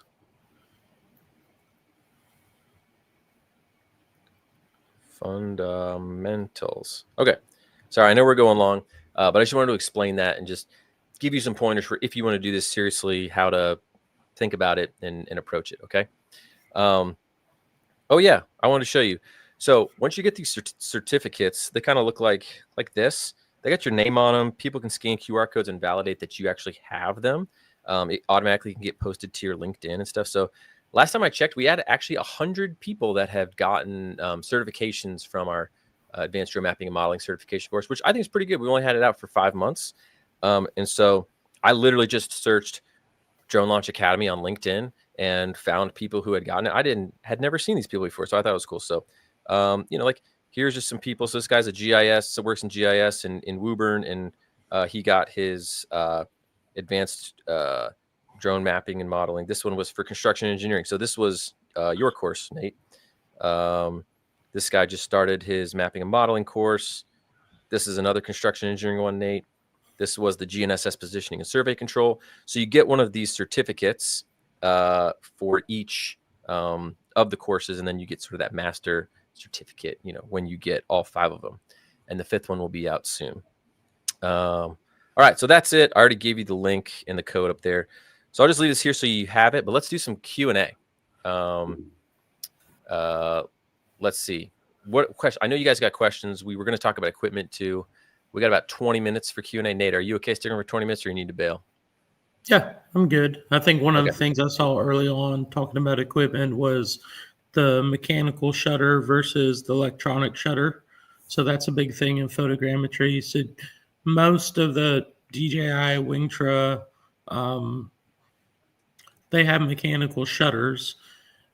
Skydio's, all of their visual cameras have like a telephoto electronic shutter, and that creates rolling shutter distortion. So I know you guys were talking about that earlier, and I saw it, and just wanted to say, like, pay attention to that kind of thing too. Skydio has some issues with photogrammetry because of the shutter type. So again, those little things like that affect your survey mapping as well. Yeah. They do have some decent, you can always, you can fly slower. Or like the mechanical definitely helps you go faster. Or else they have some like algorithms to try to correct for it, but yep. It does give you a better result. And is there go ahead. That's a good point too. You can, I'm not saying don't use Skydio. There's just other things you have to take into account. You fly slower, you don't have those issues. Yeah. And then, like you were talking about, the algorithms that can correct for that too. Some of the softwares can, some of them can't. Like, it's kind of weird. And you have that with specific drones and softwares too. So like, before you invest in those guys, like, do a little bit of research into each platform that you're going to use for processing, the cloud-based or the local-based, and find the rule. Golly, I can't talk tonight. The one that works correctly with the physical equipment you're going to use, the drone. Yeah. What was I going to say? Oh yeah, I think, well, I'm getting a little bit. I think the main Skydio seems to be sort of focusing in on like drones as first responders, like drone docs and stuff. And then 3D scanning was kind of like one of their bread and butter, because it's got a camera that can face straight up and it can scan like some complex like buildings that have weird shapes, and it can get really close to them without hitting it, which was something DJI didn't necessarily have before. But outside of that, I think DJI kind of outperformed them in a lot of things. All right. There's no age limit on this stuff. Jesus word. Let me see. Did you have another? I felt like you. Oh yeah, here you said. What are steps from a high school student drawing world? Okay. I will say this: if you're part of a high school, we actually in January will have a high school version of the drone mapping and modeling fundamentals course that is actually built out like a high school curriculum with we got curriculum developers, former teachers to build it out. So it'll be the same sort of process and teaching, but it'll be into an 18-week long semester. So just email us, support@dronelaunchacademy.com. You can get more info on that. But we teach them sort of the steps of photogrammetry, and they can actually go out and create a map of the school and do different things like that. So that's actually becoming, in many states, more of an accepted class, which is pretty cool. No way, Logan Smith, are you here? Oh, that is you. You're here. I grabbed your LinkedIn shot, and that's you. Hey, well, thanks for posting on LinkedIn so I could put it up there. Let's see. All right, so we got some questions, I think, on. Let me address this. Let's go with what's the bare minimum you can do this with. Let's see how I can phrase this. In essence, anything that you can take a photograph with, you can load into photogrammetry software. Okay, I was good. but I was the thinking results. the same thing. I was like, well, yeah, you can actually do, if you got an iPhone, you can literally, like, if you walked around a subject and just took a bunch of pictures, like a ton of pictures from every angle, like around a subject, you could put that into Apps Made Easy or Pix4D, and it would try to recreate like an ortho mosaic image or a map or a 3D model of it. That is the principle of it. Now, if you want something that I would say is like usable, where it gets tricky is that the amount of data, like the overlap and the consistency in your flights matters to the quality of what you're going to do. So if you want to do it well, you have to have some type of flight automation software. And the one that is that I like to recommend to people at first is called Drone Link. Now there is a payment for it. I think it's a one-time payment. I think I paid $50 or $100 for it, but it's great. It works with a lot of different drones, but you can program in those areas like you were seeing that, Wingtra had done and some others had done, right? Does the same thing. You say, fly along this path, and I want this much detail and at this altitude, and it'll tell you your accuracy, which is something called GSD, ground sampling distance, which is essentially in 1 pixel of the image, how much area is covered. So if this was 1 centimeter, your GSD would be a 1 centimeter GSD. And the reason you want to know that is because whenever you're selecting things in the model, really you just can pick pixel to pixel. So it doesn't know if you're picking this part of the pixel or this part of the pixel. So that's sort of the error rate. So generally say your horizontal accuracy is about 2 times your GSD, because you could pick here in this pixel and here in this pixel, and you wouldn't know it if you're picking here and here. So there's really that's sort of like a limitation on how well your accuracy can be measured. But the higher resolution camera you have and the closer you get, the smaller that GSD gets, which means it's better, right? Like you're able to get more detail. So the software will tell you that, and based on how high you're flying and what type of drone and all that. So Drone Link is what I use. I like to use, but if you have an enterprise drone like a Matrice 4E or something, that uses DJI Flight Hub 2, I believe. Hub 2. There's another one by Pix4D called, is it Pix4D Capture? No. Why am I blanking on that? I think it's Pix4D Capture. I think that one's free too. I think it is but too. It's not compatible with as many drones. The cheapest way I found to do mapping on with the currently available drones out there is, well, if you have a Mini 2 Pro, Mini 2, just straight up Mini 2, those can map, but they're only a 12 megapixel camera, so you're not going to get like super good images. But if you have a small area and you can fly low to the ground, that can make a map. So you do Drone Link with a Mini 2, and you're golden. Some of the newer ones that can do it is like a Mini 3. It's a little bit nicer. So Mini 3 works with Drone Link, but you need an Android device, which kind of, I'm not an Android guy, but the Drone Link software only works with the Mini 3 on a standalone Android device, not like the smart controller typically. So keep that in mind. That's sort of like the cheapest combination I've seen, because you can get a Mini 3, well, you used to, for somewhere around $400. I don't know what they're at now. Maybe with the tariffs and DJI stopping selling, they were somewhere in that range. It's sort of your baseline. I want to be able to make a map drone. Again, if you have like a really cheap drone, you could try to fly manually and just try to fly forward pretty slowly and take pictures at regular intervals. that overlap, you're still going to get something in your software that will come up. You might just see, oh, there's some holes here or holes there. You could go back and get extra images to sort of fill in that information and data set.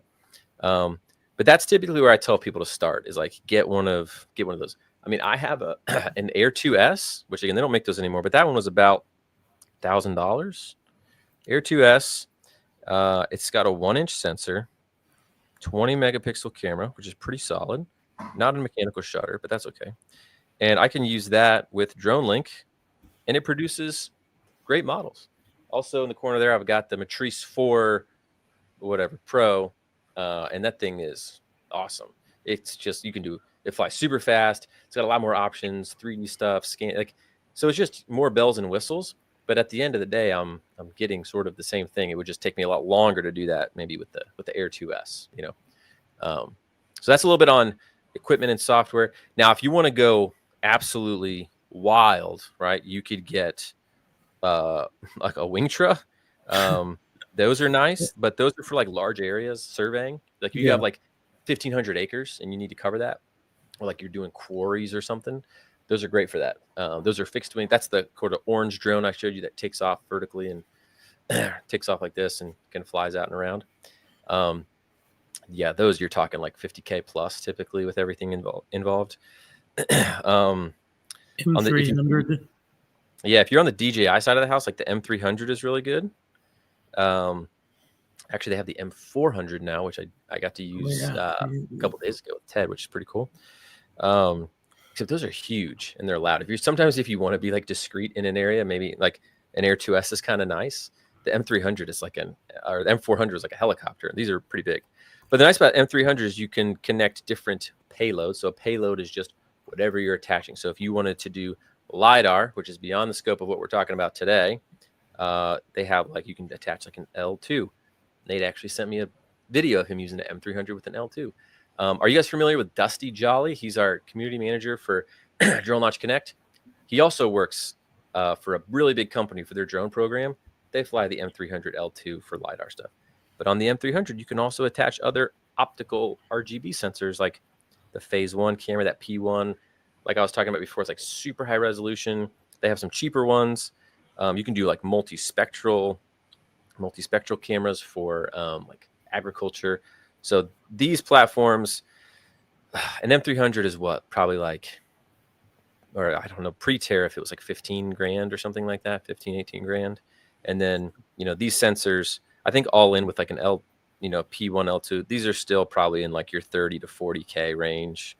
So again, these are like big companies with budgets that are going to be buying these things. Or let's say you have a business, you start off doing this, you're building it, you're getting better and better and better.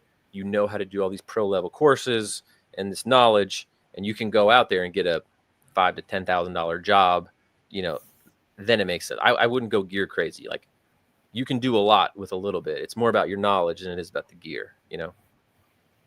All right. Sorry. Let me look back at the comments here. What am I missing?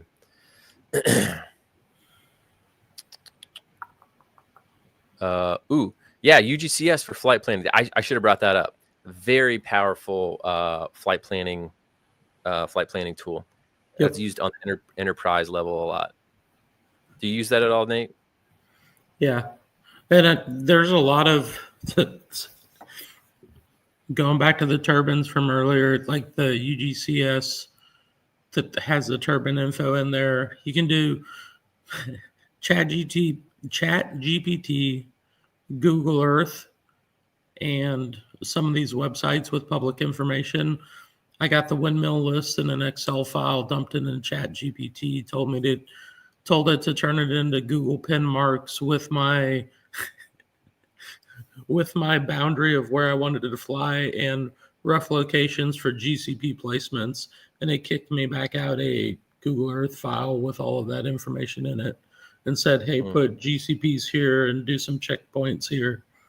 We ended up tweaking it a little bit, but like it was pretty crazy with the public information you have. But yeah, that's awesome. UGCS is fantastic. Yeah. But again, that's usually I've seen they used more on like an enterprise grade. Actually, UGCS, the people who make software for like the drone light shows too. Same company, I believe, right? the parent Yep. company for it. Anyways, I think so. That's beyond the scope of our conversation. Here's one. I have a question about MLID GNSS. A company uses Trimble units but won't supply one to our drone department. Can an MLID RS3 be good enough to use for base station purposes? Yep. I would say yes. Absolutely. Yeah. So the RS3 survey kit, like all in, is like a 2 units and a rover, and I think it's $6,000. If you just get the MLID Reach RS3, it's right at $3,000. So here's, for those of you who are wondering, this is an MLID. Looks like this. So if you guys, Wingtra, they came out with like sort of like a kit for trying to make doing this process a little bit easier. And for their drones, they use an MLID RS3, just it says, branded, their orange color, as the base station. And people that are a lot smarter than me, who have a lot more technical capability, said that the MLID receivers are getting really good and are more than fit for doing that since you're doing drone work. So I don't know. Would you agree with that, Nate? yeah, I think right now, like Trimble, if you look at the public facing info, they say they're like less than a centimeter accuracy where MLID is. And so full disclosure, I haven't tested an MLID and checked it to a Trimble unit, but MLID is saying that they're, I think, less than a centimeter and a half accuracy. So they're a little outside of Trimble, but should be close enough for mapping. Yeah, I think that comes back to like anything you're doing with mapping, and MLID should be fine because you're not doing the like sub, or like into the millimeters type of accuracy work. So there's no reason to buy a $20,000 Trimble receiver for a drone that can only get you accuracy within 2 centimeters anyways. You know what I'm saying? Yep. All right. Charles, more questions and answers. You know what? That is okay. I'm glad you're here. I promise you, we will do a more simplified version of this at some point. This was meant to be a little bit more of an advanced one to get to the pro level. When would you utilize propeller arrow points? You use those, Nate. When do you use those versus just, other types of GCPs? So propeller arrow points are essentially, like David was talking about, the Wingtra ground control or that MLID, the RS3. So, let's not compare it to the RS3 because that's RTK. So the propeller arrow points are kind of a proprietary thing that they have, that when you're using their cloud-based software, it's a little GCP you set on the ground, press a button, turns on, and collects all the GPS data. So then you can post-process that to really tighten up your drone photos. So if you're going to go through Propeller's workflow, that is the cleanest and easiest way to do it. However, you can also use propeller arrow points to kind of post-process that yourself, upload it to Propeller, the arrow point data. You can download the raw data and then process it in some software. It's a super complicated way to do it if you're not familiar with it. But really, the arrow points is probably one of the easiest workflows for like a non-surveyor user if you have a company that's paying for those licenses. Yeah. I did want to touch on this Drone Link. So they have different pricing for hobbyist versus like commercial use. So if you are just learning this, you can get the hobbyist one. It's actually a $59 one-time payment for the Drone Link hobbyist plan.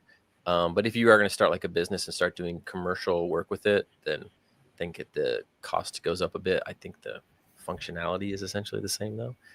So when I was referring to that one-time payment earlier, that was more for like educational hobbyist. But if you start doing this for work, then it would be more expensive. Here's one. Let's see. Another question. Equipment. A Mini 2 drone. Okay. Should I get a GNSS receiver or get a DJI M4E with RTK puck and PPK subscription service? I think you probably mean RTK subscription service.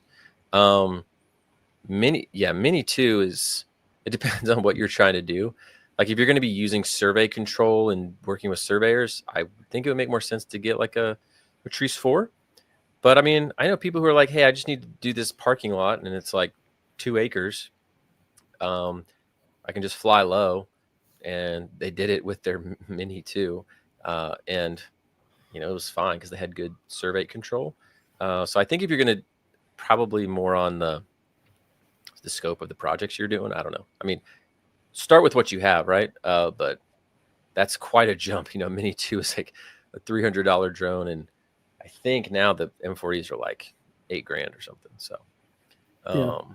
It's worth the you said- investment because the other thing is, like, I know so a lot of this equipment, whether it's the drone or the GPS, is kind of expensive starting out, right? Because you're talking about with an M40 and a RS3 from MLID, 10 grand right off the bat. But a lot of times, what you get in that cost that you're spending up front, you're going to save on the back end and quality issues and accuracy issues, and really at the end of the day, workflow also. Yeah. So yeah. And then on the subscription thing real quick, there are many states. I think you're probably talking about like a RTK, like N-Trip subscription maybe.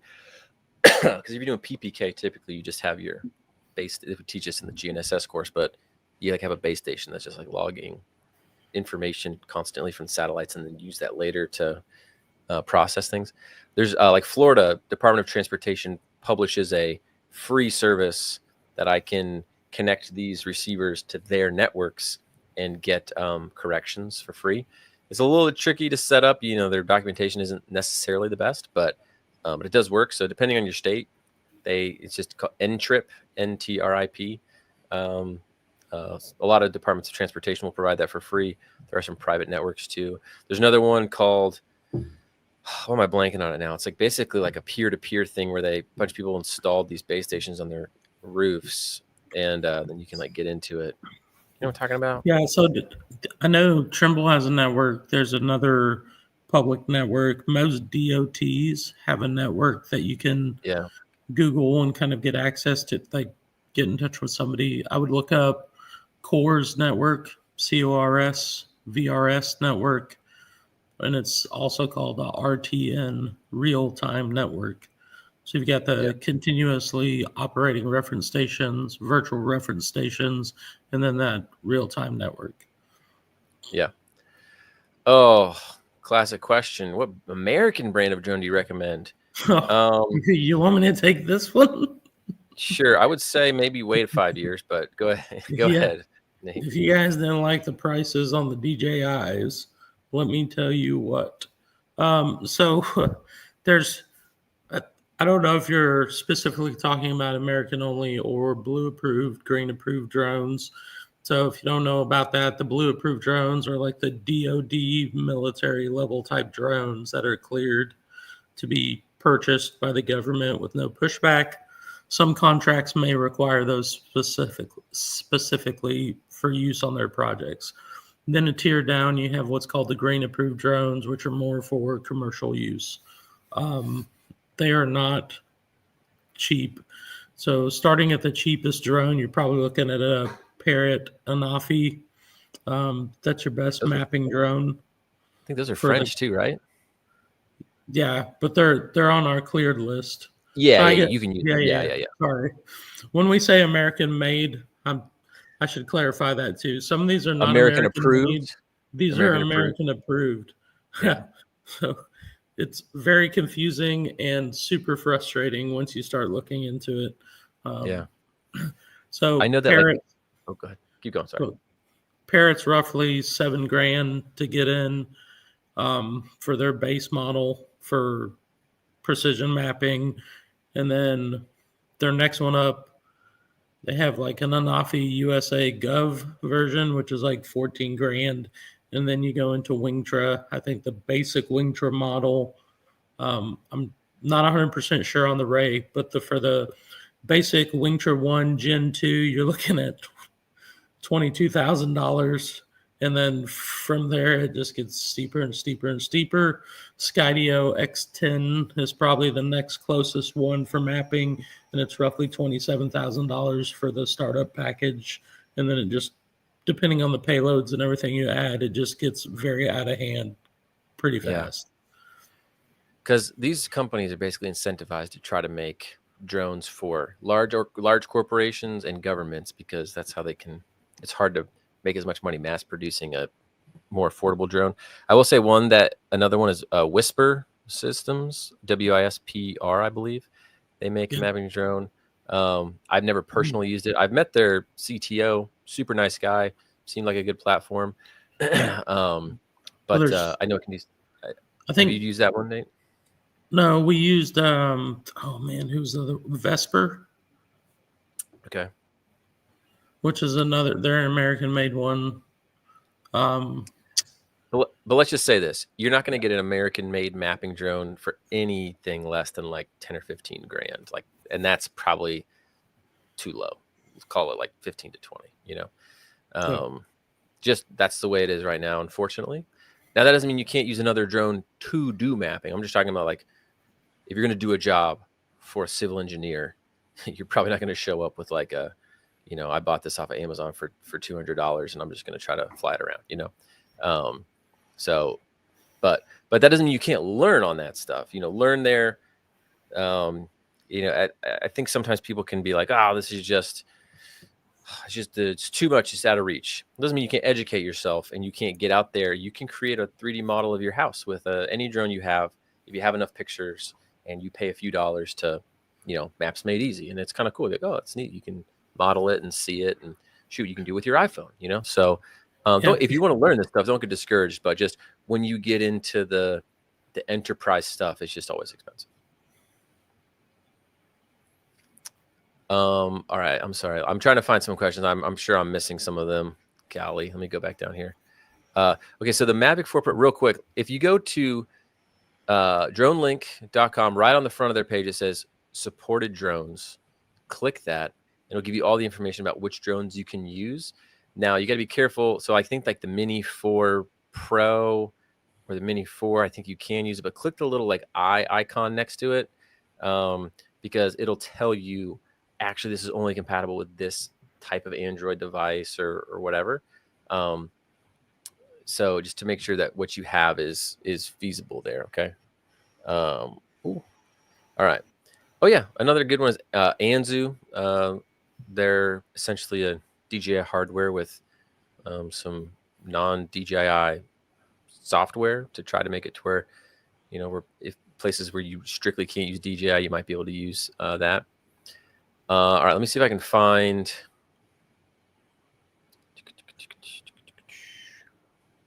Sorry, let me see if I can find some other questions that I've not answered yet. Is there a sub $1,000 base station on the pre-owned market? Or how much are those like bad elves? I don't know if those are any good, but is that one that would be? Don't do it. Yeah. MLID is probably your best bet. Yeah. I mean, just find a used MLID or something. Yeah. Like I said, I think brand new, just the base, it's like 3,000. So it's probably going to take some looking, but I think you could probably find one for that. But there's also some risk with used survey equipment that's less than $1,000 too on the firmware side. And there are rental, you can rent. So let's say you have a job where you're like, ooh, I need to do this. You can rent like an MLID RS3. You can rent a lot of these drones. Like if you need a specific platform for something, that might be kind of expensive just because you want to tinker around and learn. But if you needed it for a job, like, oh, this job's going to pay me, you know, $5,000, but I got to have this equipment. You know, you can rent it or and use it that way. I know several survey firms who have done that. They're wanting to like test out different platforms and different jobs. They would just rent them, use them on a couple of their jobs so I could see, okay, this is how this one works and how we like it. And then they'd rent another one, still get the data that they need, but they're not actually like committing to buy the whole thing, you know?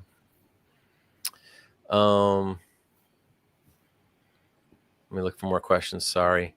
I do need to run here in a second. I don't know. Maybe that's it. Yeah, we're past time. So I'll say this, just a quick reminder. So this deal is going at midnight. Write this down if you want it. If you want the other deal, just the fundamentals version, just to start with the basics, I put that link way back up in the chat. If you just navigate to our site, courses, you can find this course and then use the Canada 25 promo code. So write down Canada 25 and then mapping deal. And those should be good till midnight. And if you're really like, oh, this is too quick, Dave, I don't know. We will have some deals going probably till like Tuesday. It won't be as good as this. It might be, we're going to reduce the discount on it a little bit. But this is like the best deal. But I'm not trying to like make you make a life or death decision right now. If you want to sit on it, I'm not trying to be some high pressure guy. Whenever we do these webinars, I like to just say, hey, here's an offer. If you were waiting to get in on it, it's a good chance to do it. So, someone said a course is on getting jobs out there. We do have a course called Drone to 1K. It's about like starting a drone business from scratch. It's more of just the business side, not necessarily like how to get specific mapping jobs. But also I would just start with listen to the Drone to 1K podcast. That'll give you plenty of good ideas and, some inspiration there. But if you want like a structured course, we do have that. Cool. All right. Thank you all. This is on YouTube Live. So if you missed it or you want to watch it back, it should be published up there. Just go to our channel, go to the lives section, and you can scroll through what you want to watch. But thank you all so much. Hey, and thank you everybody who actually was already in these mapping courses. You've taken this stuff and you're here anyways listening to this and contributing to the chat and being helpful and useful. I really appreciate that. And it's nice that we have a community that helps each other out and wants everybody to learn and get better. So it's nice to be able to bring those folks together and help everybody elevate their knowledge. So drone pilots and drone operators don't just get a reputation for being a bunch of unknowledgeable, people who are just trying to run around looking for a buck. Learn your stuff, get good. That's how you avoid the race to the bottom, is by not being like the people at the bottom. All right. So get educated, practice, be different. And thanks for coming, everybody. I'll see you later. Bye.